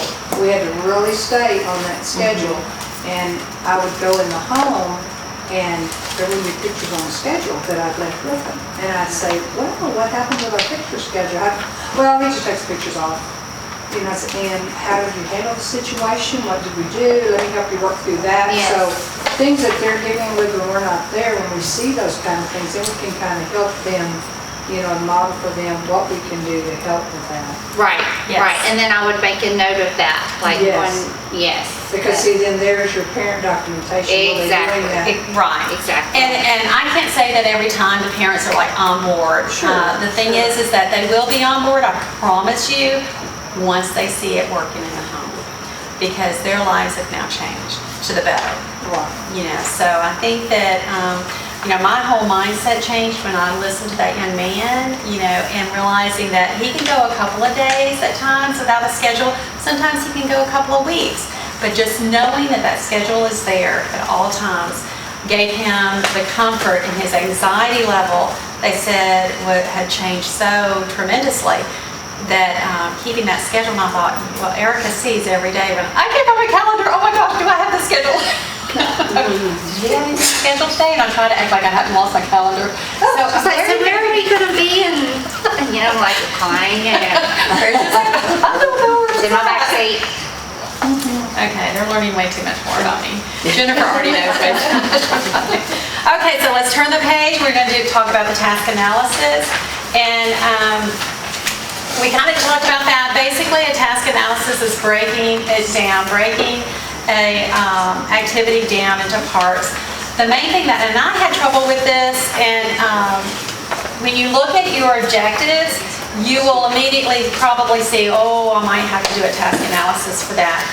And it's fading off some, as they're learning the different steps of that task analysis, is that you'll be probably spending a little bit of time with them on each step of that task analysis, but once they start to learn it one by one, it's fading off and you backing off and letting them do it on their own.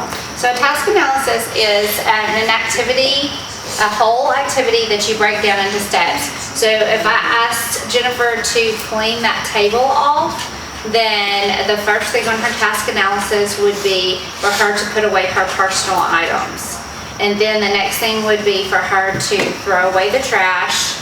And then number 3 would be to push in chairs or something like that. So it's just breaking a bigger whole down into little pieces. Right, and at the bottom, I put some steps in the task analysis down here so that you can go back.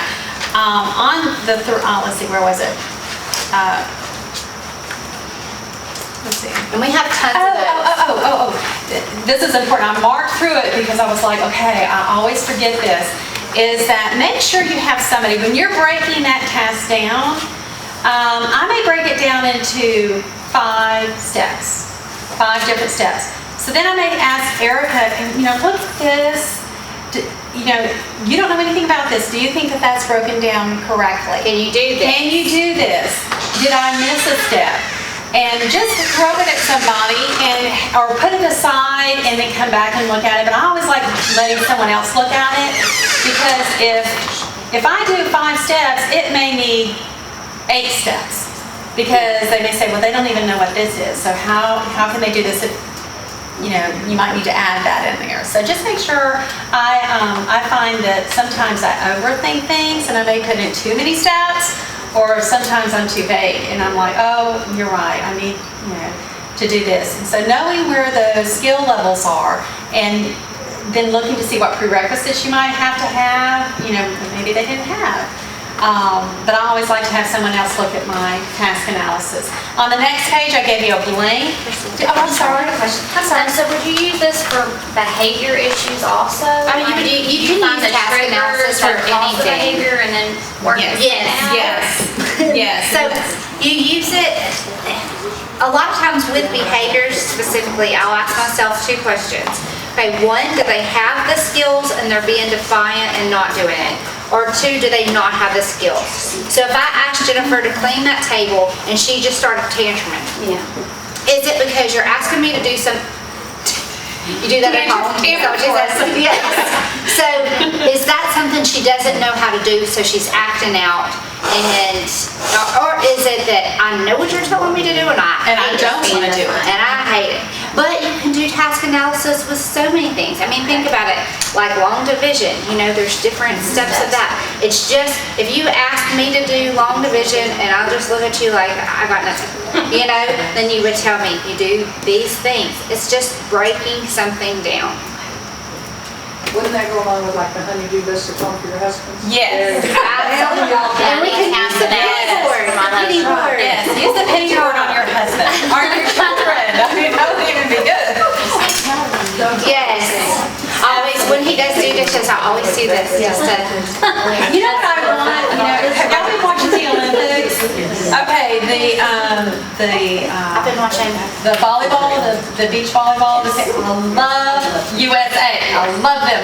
And I like the little muscle thing she's got on her shoulder. I like that little muscle guy that opened up the Olympics. I didn't see him. Wait. I didn't see. He walked out first in front of on the opening day with the little Oh, I didn't see it. Me and Jennifer did. Outfit. Yes. And I like beach volleyball too. Oh my goodness. Anyway, I don't know why, but I want that blue thing. The next page is a task analysis just to help you kind of see, break down. You can do it on a piece of scratch paper also. The next page I wrote down, what did I do here? Using the restroom. And again, it really depends on your student, because your student may already have some skills and you may not have to start from the very beginning. You may have it to where, okay, we're going to start at this point. Or even just taking a bath. That was another one that some of our kids, because a lot of them aren't taking baths independently. And so we're going to, I might use a task analysis depending on that child, that home life, and how the family wants that to be done. So just a generic one kind of gives you ideas, but you may have to go in and you can find task analysis. Like this one was on the internet. There's And I also, pulled this. we have a great book at the co-op. It's called I Can Take Care of Myself. You do not have to order that yourself. It's usually just 2 pages of a task analysis, and I forget the copyright laws, but if you were just to copy 2 pages out of a 400-page book, I think we're fine. Yeah. Just copy it, laminate it, and that's another one. Just shoot us an email and we can find that for you. And if you can't remember the name of the sources, just say, I have a problem with finding something on this, and we'll find the sources, okay? Social stories. I could go on, I could have a whole workshop on social stories because I love them. Jennifer Withers is actually the guru of the social stories, and she's the one that really made me a believer in those social stories. They can be done a variety of ways. Some of the things that you want to remember is the age and the cognitive of your child to know how long or how complex that social story is. I recommend, and I think I put it in an absolute, like you should, I don't know if I did in here or not, is that you have visuals, that you have pictures. I think that that is extremely important. I know the older that we get, our students get, that some of them may not want any pictures, and that's great, that's fine. But the majority of ours want some kind of pictures. I do know that we want to make it personalized. It needs a title, and all this you can read in here. But I found that you really grasp the child's attention if you start out saying, my name is Connie Grimes, and I, whatever, saying their name, putting their name, making it very personalized in there. It's very important that we always speak in first and third term, a person, first and third person. Not to confuse them, and also to make it very positive, make the social story in a positive manner. You don't want to defeat the child's confidence right off the bat by saying, I hit and I kick, my name is Connie Grimes, and I go to school and I hit so-and-so and I kick so-and-so. You want to say what you want them to do, not what they've done. I have a lot of friends. My friends like it when we Or if you want to generalize, maybe it's in one class and it's with one particular teacher. I know that Ms. Duckworth wants this, and I know Ms. Duckworth expects me to do this. It makes her very happy. It makes her very happy, yes. So those are some of the things. Down here, and I apologize, I didn't make my margins great. But creating a social story, some of these things, remember that it describes more than it directs. They don't want to feel like they're being fussed at. So make those stories more of describing, positive, in a patient tone. And this is something where Jennifer Withers, I talk fast, I want to go through things fast. And Jennifer, I hope you don't mind, I'm pulling you out, I'm sorry. But she taught me, with this one student, that you gotta go slow. And doing that, when you're going through, if you're reading these social stories, if you go through that, you are really calming them down. They're able to listen because you're talking in a manner, I'm always just pop, pop, pop, pop, pop, pop, pop, pop, like that. And I realized when I did that, I may have gotten hit a time or two. And it's amazing when you have a special place where you read that social story, even in the home, it has to be a routine thing and repetitive, and then repetitive enough to where they understand, get the concept, and then the fading off can come. And actually we have a student that they end up reading the social story themselves. And that was like the breakthrough with a student that Jennifer let me share a morning with. And that was amazing. Also, if you have an escalation, if I'm reading to Connie her social story and I say, hi, my name is Connie Grimes, I go to school. If she was yelling, she would have to stop and listen to me, and I do that a whole lot, to where they have to, it's kind of like, what are you saying? Are you talking about me? They have to be quiet so that I can, and that's soothing. There's a whole lot of research on presentation, and presentation with special ed. Children with special needs specifically, and there's a name to it, but it's about, did you present it in an optimistic way? Did you present it in a way that they feel like they can do that? So if you came here today and we said, you know, this is in-home training. It is so hard. You're not going to believe how hard this is. There's going to be paperwork. You're going to get spit on. Yes. And that's not going to happen all over. But y'all would take those free coffee and y'all would go. This is nice if you would head out the door. But it's the same with the children, and so presentation, and I need to look that up. That's a really neat new area. But it's true, presentation is everything, and making it their own, owning that social story.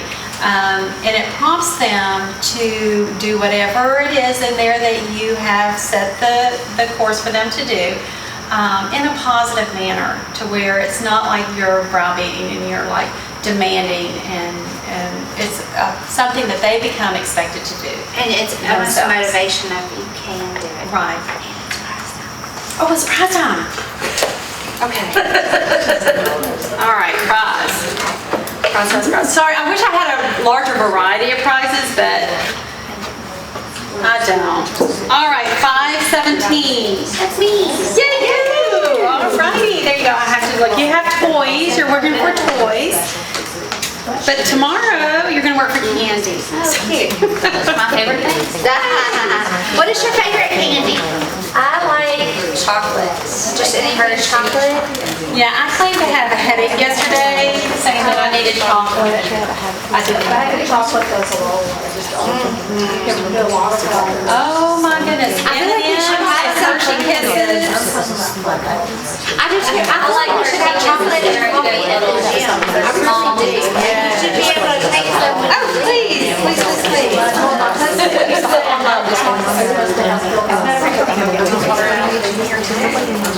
Do you have an email that has like your picture things that you can that we're looking for? You know what? I'm going to talk about that right now before we go.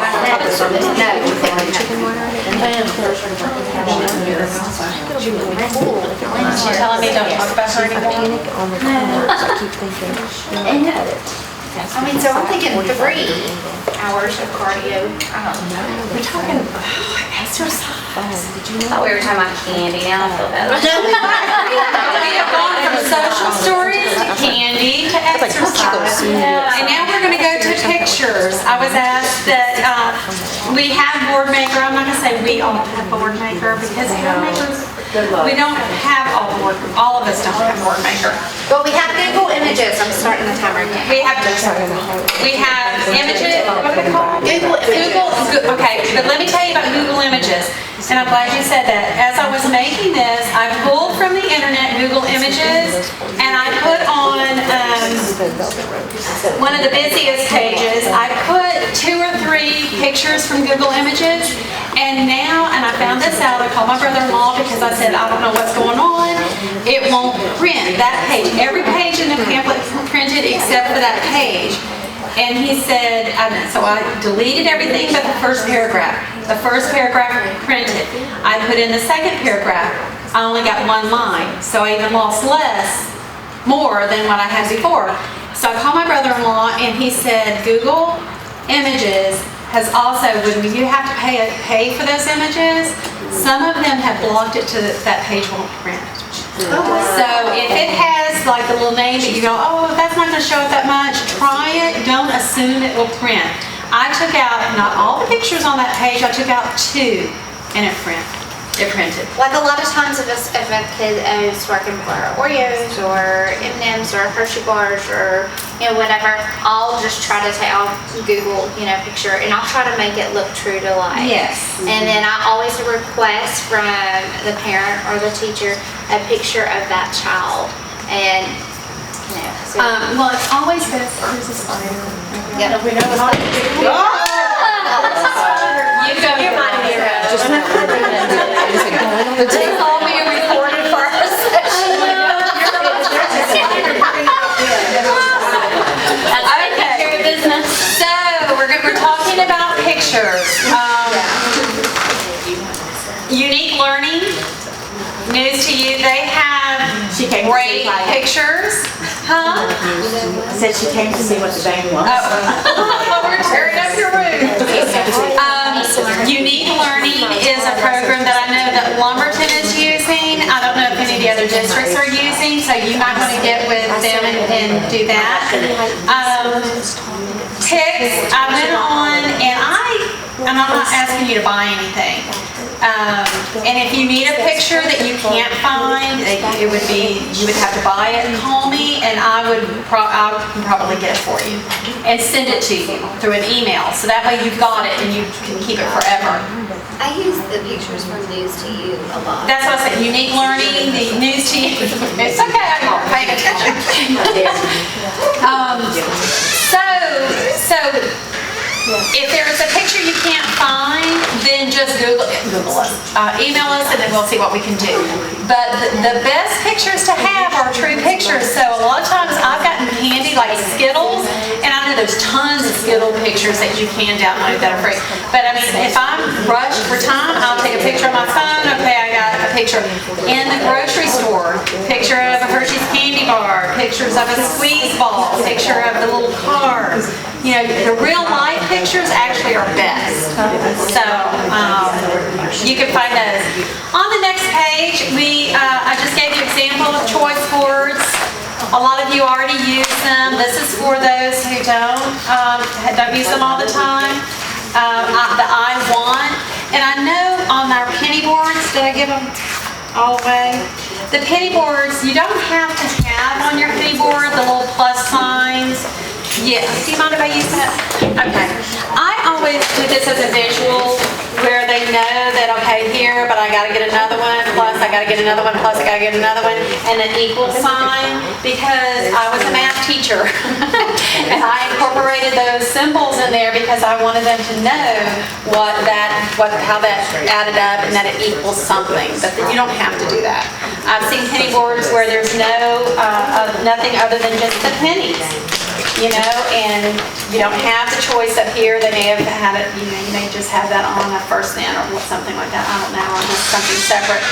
I just always like that because it was, even if I don't have what they want, a picture, tear off a piece of paper, draw it, whatever, or write it if they don't want, if they can read and they want it'll work. Even for older children that have a high,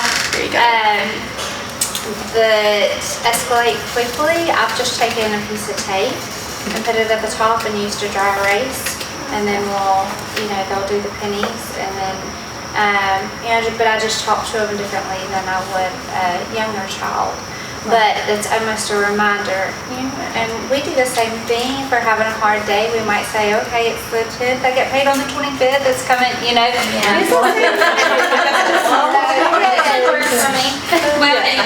And you can use it in a crunch. You can use it a piece of paper in any coal, whatever you can find, a rock, whatever.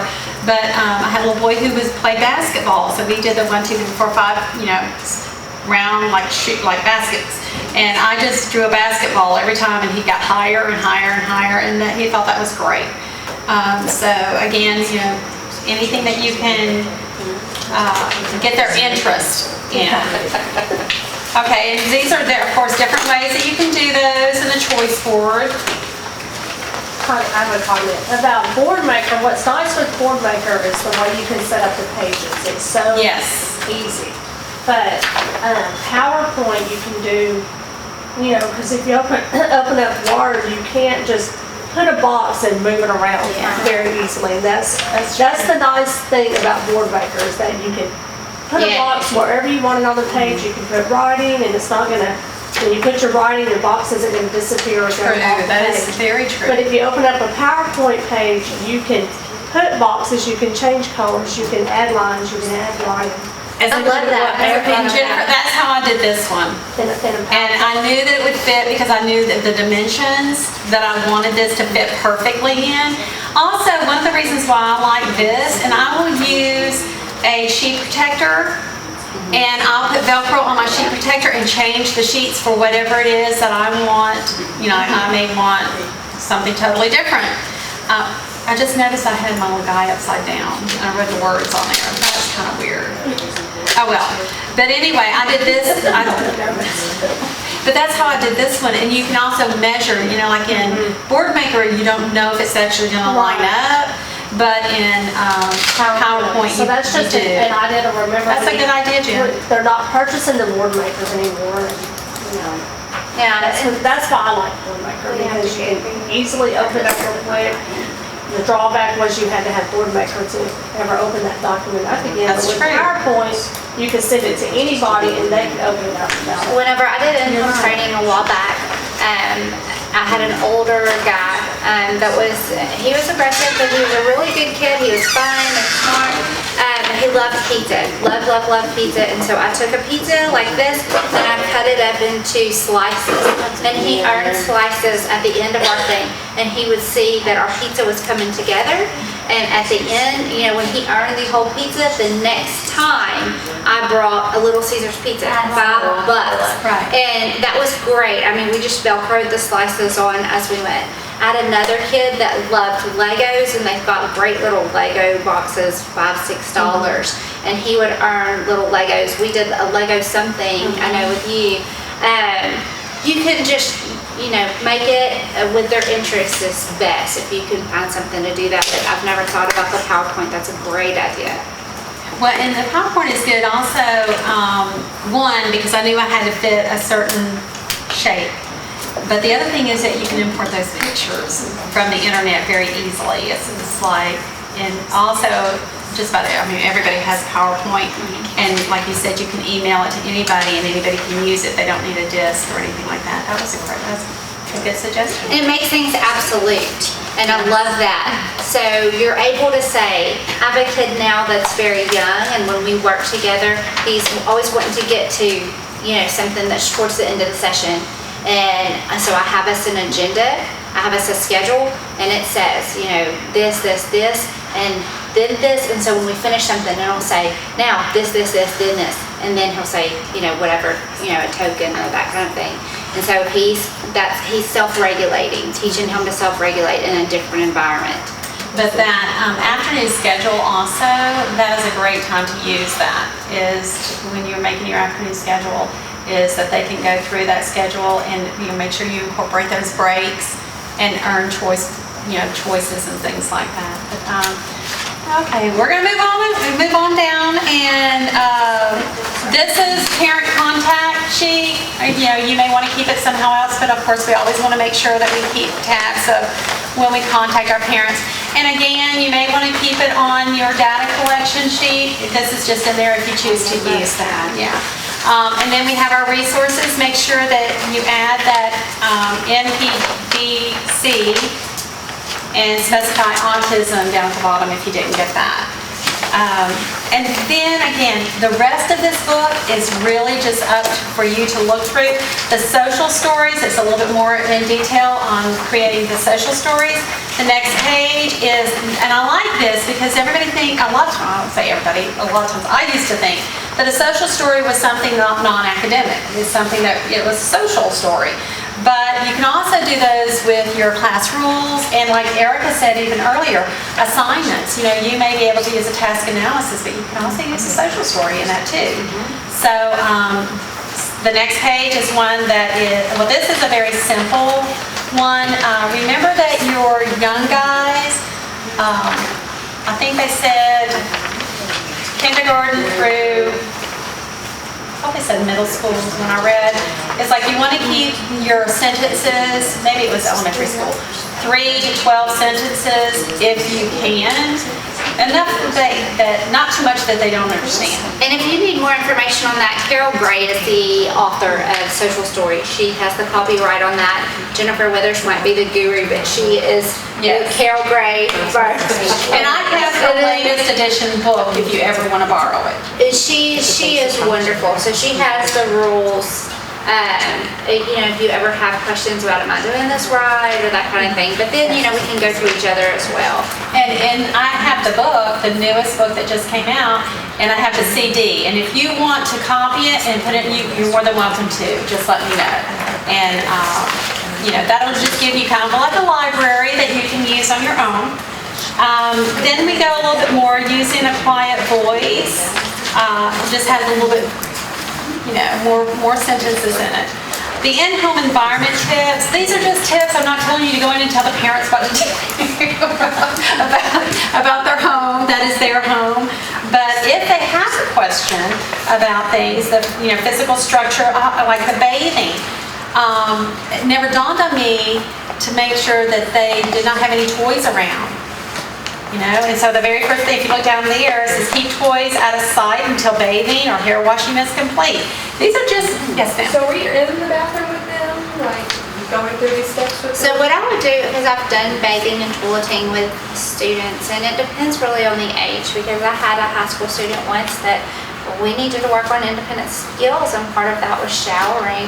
And so what we did with him is we had him wear, when I was there, he would wear a bathing suit. And so we would go over, and the parents stayed with us in the bathroom. So that's one way that you can do it. Now, toileting is usually a younger skill. And if you're not, it's about what you're comfortable with. Always have somebody in there with you, but, if that's not your comfort level, then, it's okay.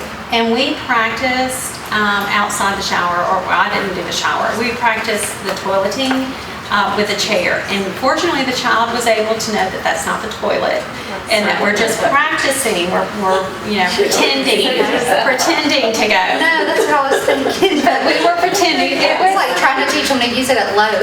No. The child knew that we were practicing. But the good thing is that there you go. Oh, that would have been better. The good thing is that was the parents' homework, and we really focused on 3 things at a time. Those first 3 steps at a time, and then the child loved it. And also, this child is a very visual learner, so he wanted something on the wall next to the toilet. So I broke it down, the task analysis, and he had we just had a strip of Velcro on the wall, and we had the different steps, and he would, after he did each thing, he would put it up there, and hey, it worked for them. Mom said it was great, and I don't even think they use it anymore, but it's still there on the floor. And here's the thing, how many of us have had to work on potty and skills or toileting skills? I mean, I have, and all of y'all have, and yeah. I just didn't say, we're going to be like, wait, you went to the bathroom with them? So right, just when somebody's in there with you, and we do have a child right now that is working on showering skills. I mean, when they get to be, 10th grade, and you're looking at what are they going to do later in life, how are they going to have independence? Hygiene, I mean, how are you going to keep a job if you're not able to maintain hygiene? So we have to work on those, and we use the bathing suit, and if you don't know, call us, say, okay, so I have this objective, and what do I do? Toileting to me is something that, we have to help them, and it changes life. I mean, think about, like, whenever we had babies, when our babies were little, and they got out of diapers, like, woohoo, that was monumental. And, we have some children that are in high school that are in diapers. So, sometimes we're gonna definitely be working on those. If it's not within your limits, the boundaries of your comfort, let us know. It's okay. Can't you ask the parents what they feel comfortable with also, as far as, especially for the little ones, and then like if it comes to anything where they're needing assistance, have the parent do the physical part that you're there guiding. No, yes, absolutely. Well, that way you can't be accused of doing something wrong. That's what I did. I had a parent that, she knew me, but she wasn't comfortable with me going in with the 3rd grader into the bathroom, but he had it on his objectives. And so I said, well, I'll stand out here, you go do it, and you tell me if you need help. And she went in there, and then when he'd come out, I would talk to him about what he did and how we go to the potty there, and Mom was fine with that, and he made progress that way, but that's what Mom was comfortable. Yeah, you'll run into that also a lot of times getting dressed, changing clothes. I had a situation so the parent worked on the underwear. I worked with the mom, how putting the undergarments on first. And then we got to wear the pants and the shirt, and we had a visual. And he liked the long strip, kind of like the thing there. And so he's very visual, so he liked that. That was rewarding in itself, was being able to accomplish that. So.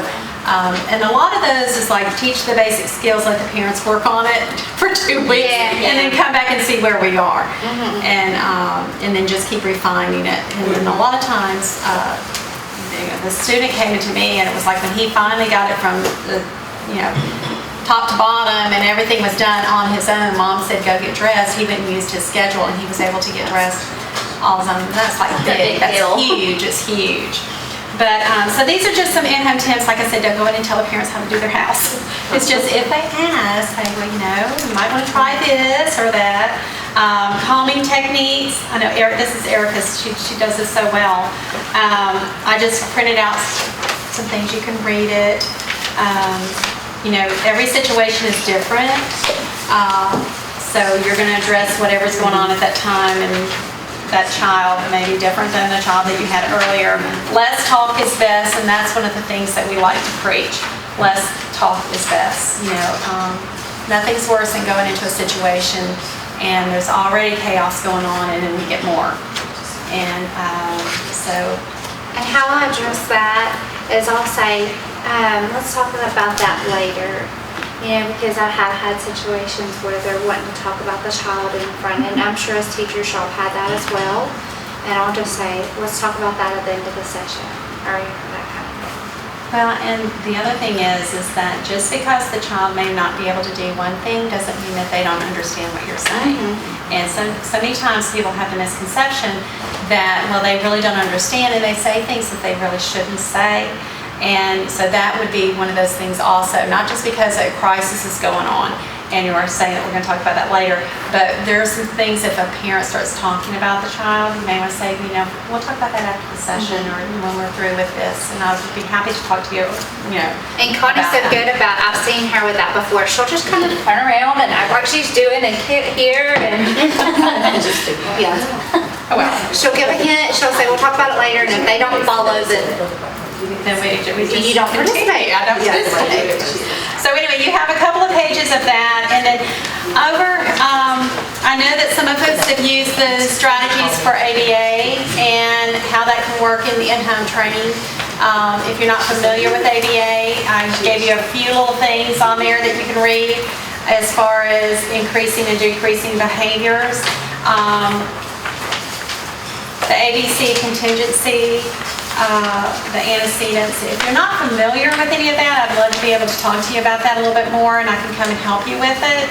But we do use some of the strategies, and that always has been beneficial. A lot of times when I go in and I do an observation, I will be doing probably like an ABA type thing, and strategies in your classrooms or any of the classrooms, because of course we want to make sure that we, if you have the behavior, what happened prior to the behavior, and then what was the consequence of that, after the behavior.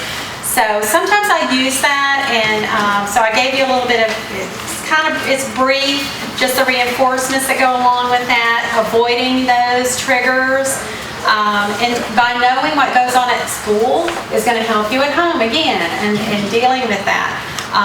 Knowing those positive reinforcers, but also knowing those antecedents, those things that happen just before those behaviors occur. So that's where the ABA comes in handy, and using some of those strategies. If I could put in a little interjected caveat here, this is huge. If you pick up nothing else today, this is huge. There are other districts that have been in great trouble and have had to pay a whole lot of money because they have said, we do ABA, or your child receives ABA. And true ABA can only be done, or that's applied behavior analysis, can only be done if underseen by a BCBA, so a board certified behavior analyst. So we don't ever say that we do ABA. You will never see ABA in my IEP objectives. We can say that we use strategies used in ABA, but I avoid the word altogether.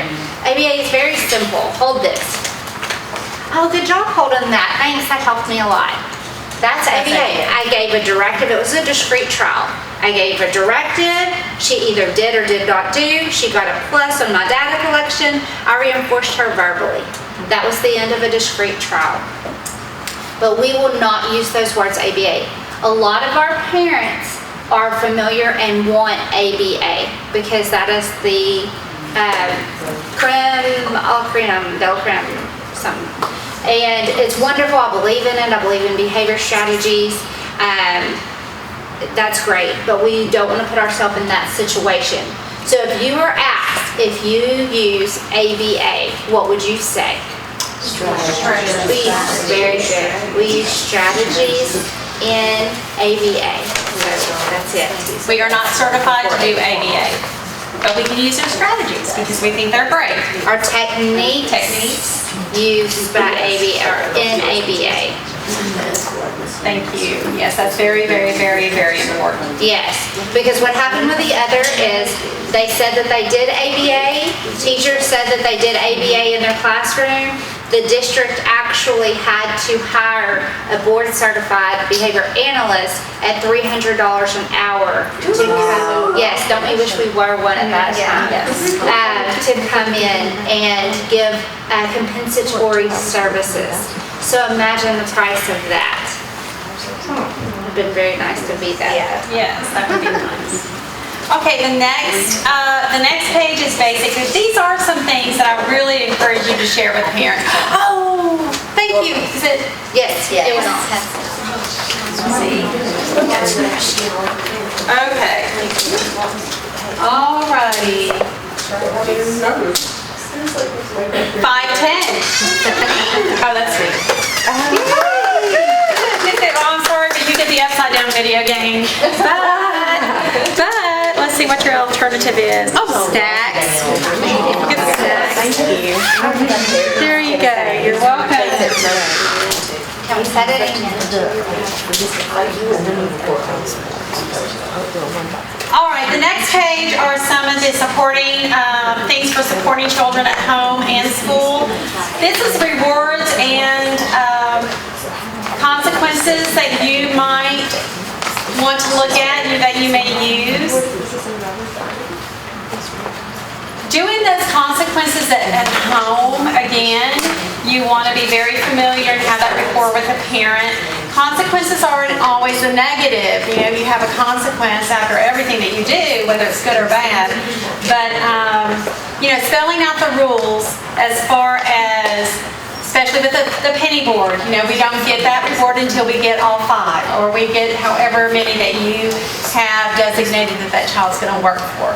But being consistent and following through with whatever you're going to expect of that child, that they're expecting to get from you. So these are some of the good things that I found on the internet from the, I think it was the helpingguide.org. And the reason why I copied this is I want you to see those websites in case you ever want to go through and check out some of those websites.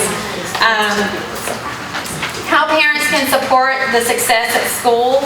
I think that's something that every teacher wants.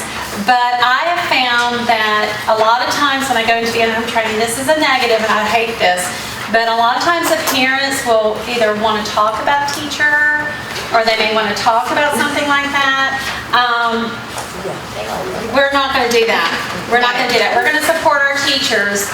Even if we feel like maybe a little bit of it is true, but that gives me an opportunity to go to that teacher and, you know, say, we're working on this at home, and how do y'all do this? You know, maybe I missed this or something.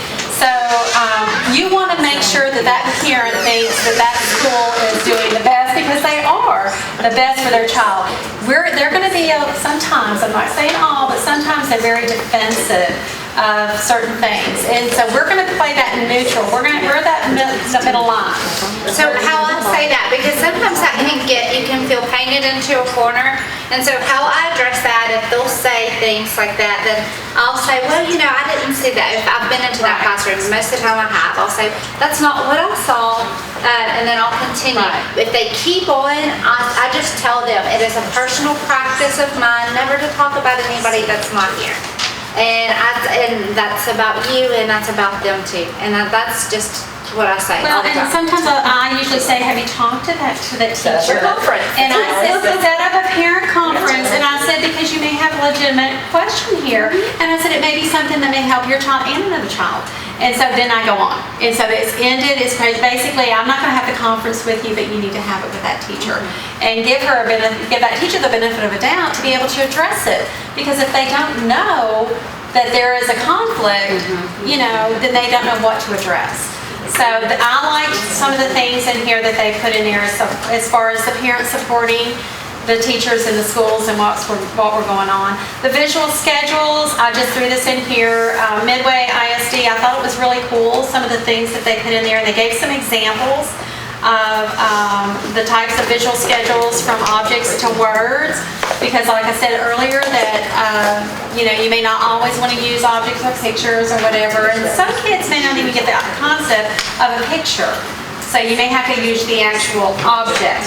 So we've done object schedules, and we can help you with that as well. The types of visual schedules continues on the next page, and then how to choose the type of visual schedule that you may want. It's just reading, some good reading, giving you some different ideas, a variety of various schedules and variations of schedules. They don't all have to look the same. Just because Erica did one, I feel like all mine have to be like Erica's. They don't. You're going to individualize it for that child. And there's times where Connie and I are working on the same child, and we're just trying to get through that list of what the teacher needs or what the child needs, and we'll do the same thing to address the behavior, and it'll look two different ways. And then we decide, okay, which one, or we'll take it to the teachers. What do you think will work? Yes, use whatever, and here's a different one. All right, we're going to go to the next. Oh, my mine is colored, and I'm sorry, but you know what? We only have one color that we know of that's not a desk color printer right now, and so I didn't have access to the color, so I'm sorry. We lost that. The variation of schedules, as you can see, we have the actual object, and then we have the picture schedule. Oh, actually, it's the objects going down like a picture schedule. I thought that was a pretty good one to show, a very good example. But what we're taught with the schedules is if you pick a way, do it the way the teacher's doing it, or do it the way that it's already in place and stick with that way. If you're going to go left to right, go left to right. If you're going to go top to bottom, everybody goes top to bottom. It's kind of like when I told y'all earlier that I went into the classroom and took a picture. I wanted to make sure I did it just the same way that teacher did it. That way the child is not having to learn more than one way that schedule's going. As you turn the page, you just have a variety of different schedules, photo type. I always like, and it's not always possible, we know that, to get the actual picture, but there are some general, especially like the bus. I love doing bus schedule or social stories, because the bus is the bus is the bus. It's kind of hard to mess that one up. But whatever that child interest is in, this one is Batman, so we want to, sometimes you might make your schedules also reflect some of their interests, which I think is pretty cool. And then it's funny because if you have them more than 1 year, how their interests change, it's really neat to keep track of that. Again, with just a whole bunch of examples. An example of a schedule, a toileting example. Okay, I want to talk to you a little bit about the toileting. All right. Again, like I said, you want to have somebody check your task analysis. I left off wiping. So we practiced it. Actually, the mom didn't pick up on it either. It was the dad that picked up on it. And so here the student had been going through it, gosh, we were like in month 3 and the kid's almost done, and mom kept saying, which mom didn't say anything, and then I go back and then dad was like, dad had been wiping it had been taking care of that part because it was missing on the task analysis. So anyway, have somebody look at it. And actually the one that I used, I got off the internet, so I wanted to say, well, that wasn't mine. And this is ownership of it. That I used peers or siblings. I had a little boy, and it was so cute. He said, well, how do you know when you're done wiping? And then his brother said, well, you wipe and then you look at it and see if there's anything on it, and then you fold it and wipe again, and if it's nothing on it, then you put, I witnessed that, but that didn't happen. It was great, and then he had it. Oh, I'm sorry, and I missed you earlier. That's I'm okay. sorry. I'm going to a different point now. Having taught pre-K, that was one of the skills we had to teach them. And you make a tiny snowball because you don't want to stop up the toilet with it. But what's weird is I subbed for the nurse during her lunchtime every day. And I went in there one day, I was like, who's in the bathroom? And it was a 5th grade boy, Jen Ed, who did not know how to wipe himself, wanted us to call his mama. Stop it. And I was like, I got this. I used to do pre-K. Let me in. And so we had to go in there and show him how to make, yes, he wants to call his mama. I was like, I'm not calling your mama. You're in 5th grade. There's nothing wrong with you. You're going to have to get your hands dirty. So we learned how to do snowballs that day. Yes. Wow. But I brought the nurse in there with me. I'm That's a task analysis. But in pre-K you teach that. In pre-K I am not married. I can write my own book. Yes, or you may want to do, Christy, you may want to do a task analysis and put it in Or the a video. bathroom. First make a little snowball. They can play in the bathroom. They can There you go. There you go. But you practice with their pants up first. Their pants up. Like my pre-Kers, we would stand there, I would get all the boys in the basket one time, we would talk about keeping with our pants up, and we would all get a little snowball, and we would practice going up. I love it. I think we need to make we might even have time to make it before convocation. Do what? We might even have time to make it before convocation. And I have another idea on that showering deal. Yes. Okay, if you don't want to go in the bathroom, get you one of those pool things like you clean your pool out with a scrub brush on it.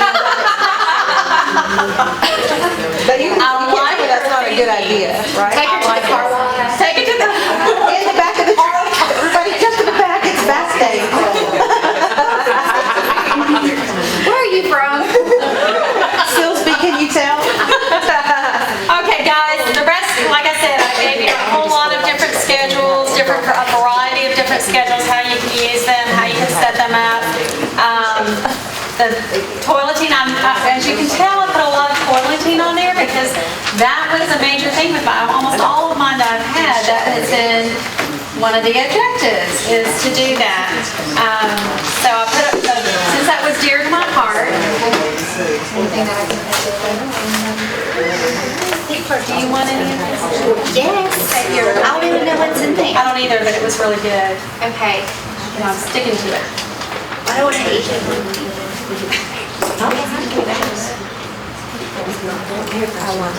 The next page, actually, again, is a how-to template.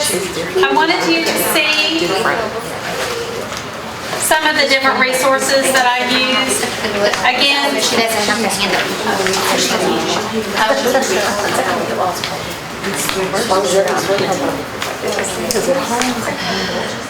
I put in there going to the dentist, and you may be asked to, I'm not saying that that would be one of your objectives, but you may have an objective that would be beneficial if you used it in going to the dentist, like different types of social. We have talked about, one of my objectives has been that they will follow 2-step directives in 3 different environments, something like that. So that is where you would want to do this. Eye doctor, very good. Let's see. And one of the things is, and I learned this from one of he's in middle school right now. I know he's going to high school. No, he's staying in middle school. Anyway, he came to me one day and gave me a task analysis. He told me the task analysis of when you go and you get your vital signs done. And he told me what they do first, second, third, and on.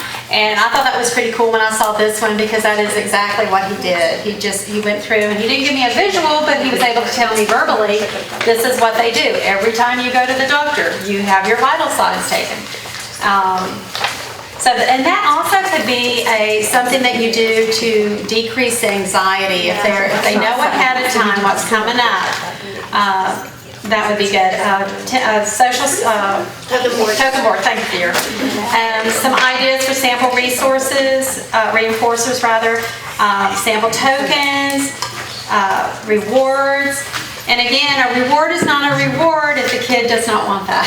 Yes. You may like it, and I have spent hours making cute little things, and not a soul wanted those things.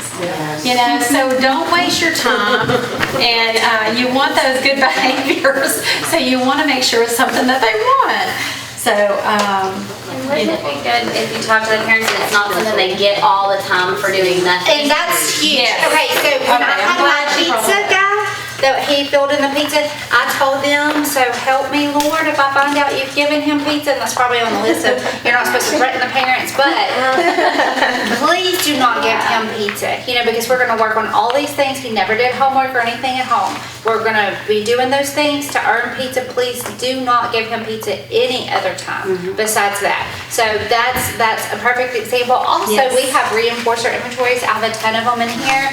I have visuals, but I didn't figure it would help if I went through everything while she's talking. But there's reinforcer inventories. If you don't know what they like, give that to the parent to start off with, and have them fill it out. And it'll help you to know what to bring to be Mary Poppins or Grandma that first day you see them. Well, and another thing on that is that I found that many times I went to the home and the child had free reign of the cupboard, you know, or the refrigerator. And that may not have been one of our objectives, but we're not going to get to our objective if we do not start there. And so I've had to create my own objective or prerequisite. And that's the thing. It's like, yeah, and so one of the things is this one little guy liked Cheetos. I love Cheetos. So I was like, okay, you want a snack, right? We want Cheetos. We could not have Cheetos other than the reinforcer because that was his one big reinforcer.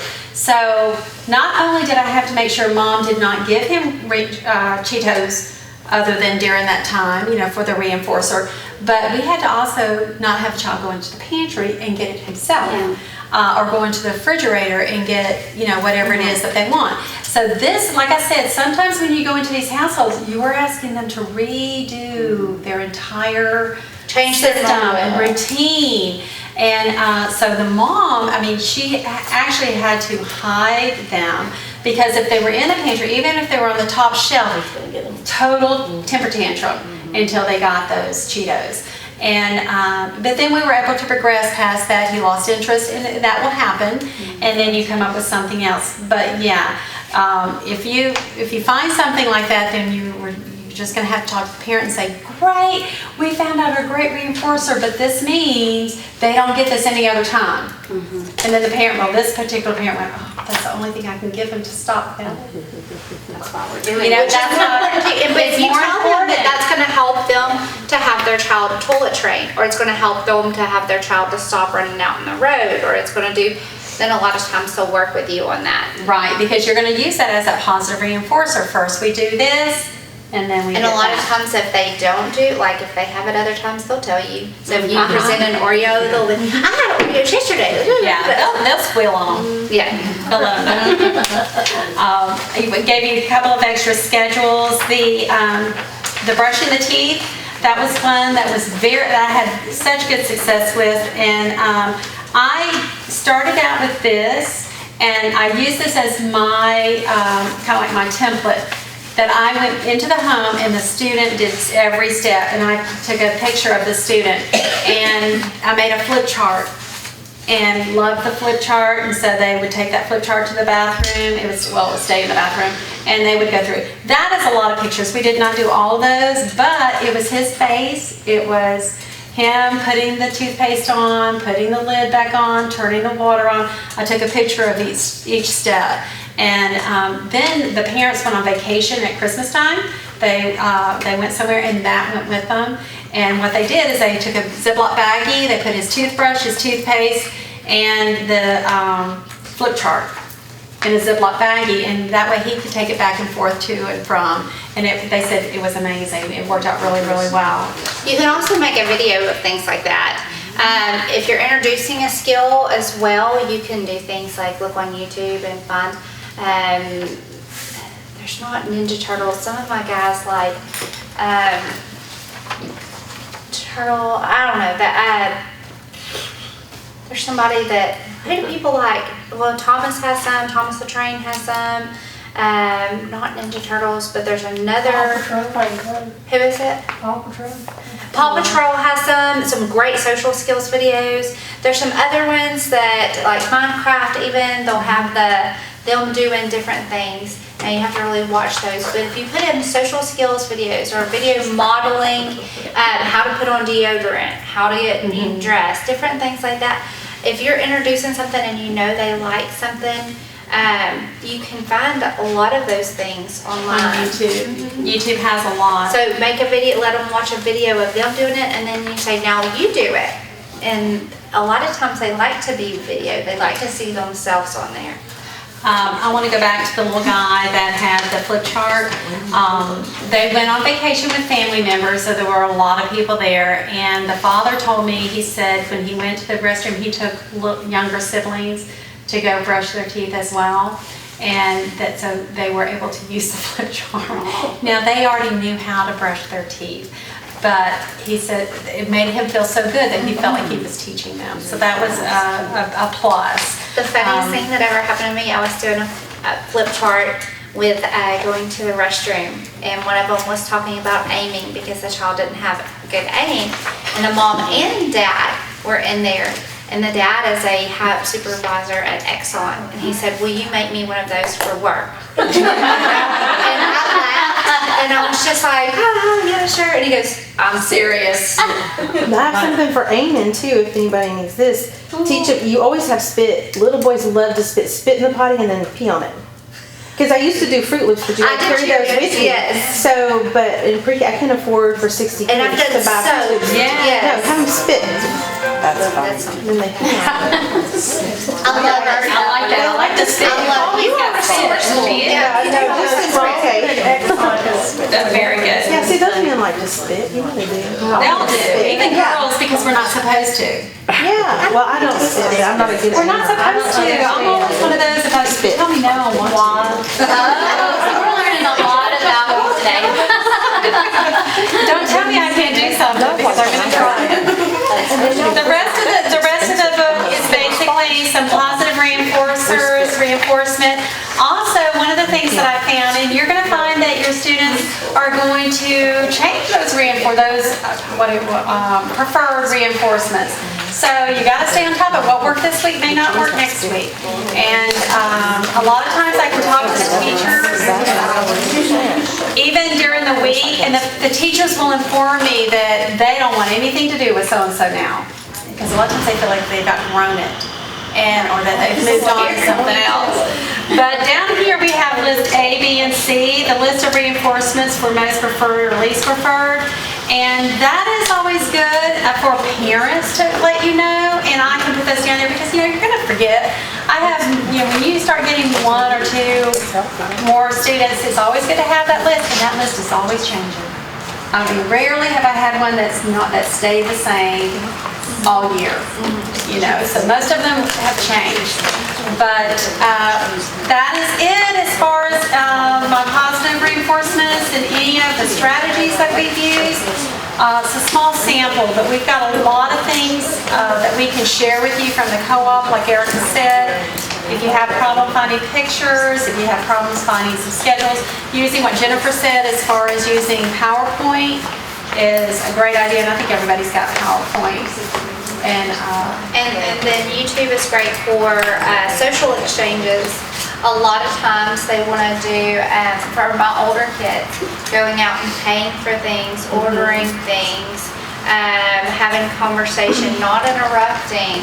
And there's a lot of characters that they escape me that have done that. And so they'll model that. And then also use video modeling. If they're sitting at the table and eating appropriately, or if they are setting the table, to be able to videotape that or record that on your phone and then send it to the parents so they can watch. And they love to show it to people. And that's, I'm being good, and different people can reinforce them being good. This is a very rewarding job. I love doing assessments. Love it. I love going into the homes. And I think that it also is a time that we get to show how much we care about those children and how much support they have from everybody, from the teachers to the parents to everybody there. It's a time to brag on kids that don't always get to get bragged on, and to make those bonds. So.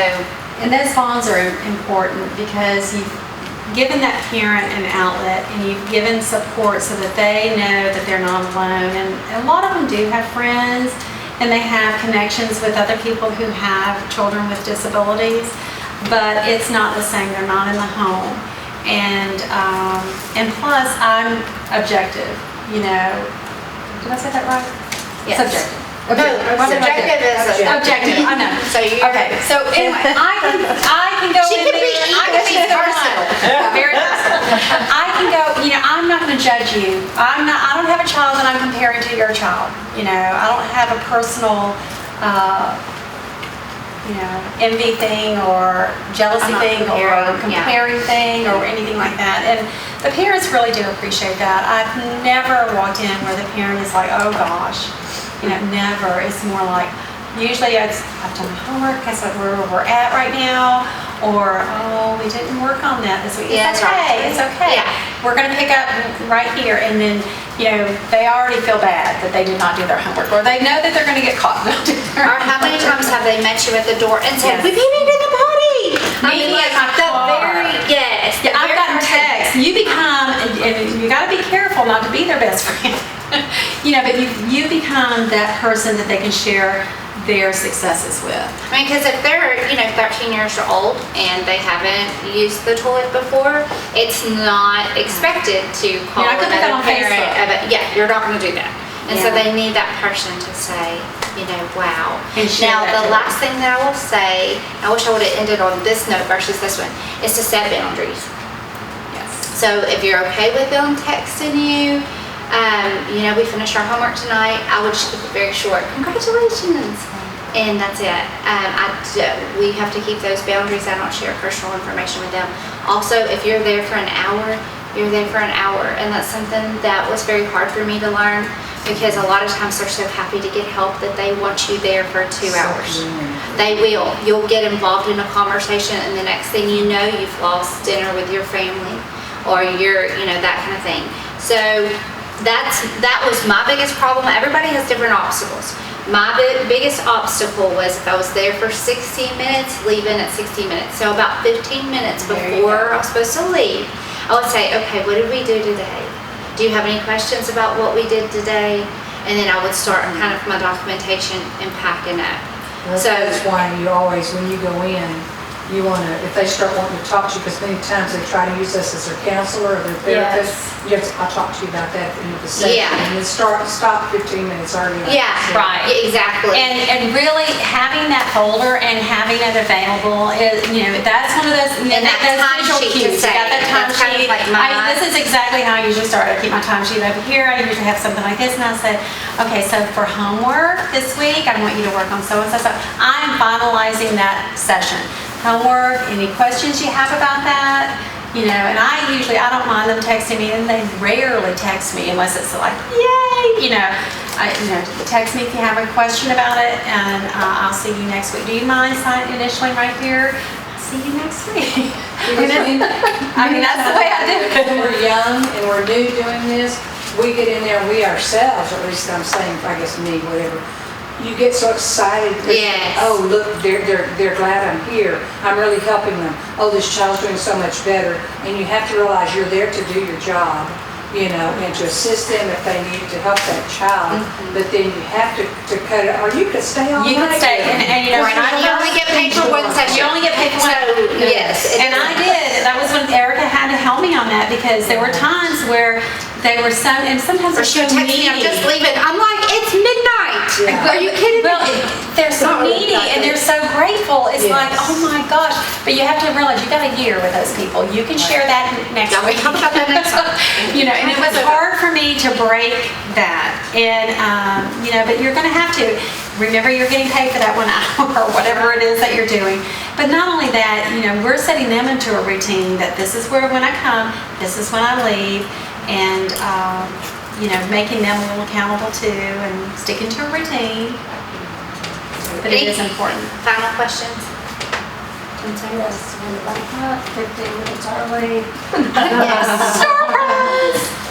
Thank you. Oh, y'all were so great. Thank you. I know 3 hours sitting is a long time. I hope that what we gave you is beneficial. And if you find an awesome resource, if you will text us and then we'll get it out to everybody.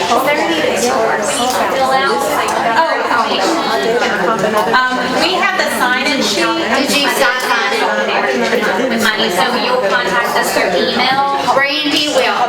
Hey guys, listen, this is important. Did everybody sign in? Okay, they're gonna put it in Eduphoria, and so that you get your credit for that, but we wanna make sure everybody has signed in. Also, I'm gonna use that sign-in sheet to make me a distribution list to let y'all know, and like I said, if you find a resource, or you found something that works great that we haven't talked about, share it with us and we'll shoot it out. Except to leave out a name.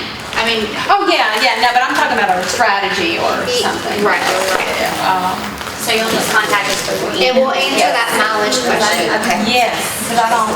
Brandy is the one that will assign people to their students, Miss Stapleton. Once I've done the assessment, then I'm out of, a lot of times people get confused. They think that I continue to go out to the house. I don't. I have so many assessments to do that I only have time for the assessment, not the training. If you have a specific question about the assessment, contact me. If you have a question about strategies or behaviors or resources, you can contact both of us. But if it's a question about an assignment or a family or that kind of thing, that's more of a Miss Stapleton's. Right. If you don't have access to a laminator or anything like that, let me know. I have the portable one, or I can send you somewhere that I know that you'll be able to find one. Find a resource, or you found something that works great that we have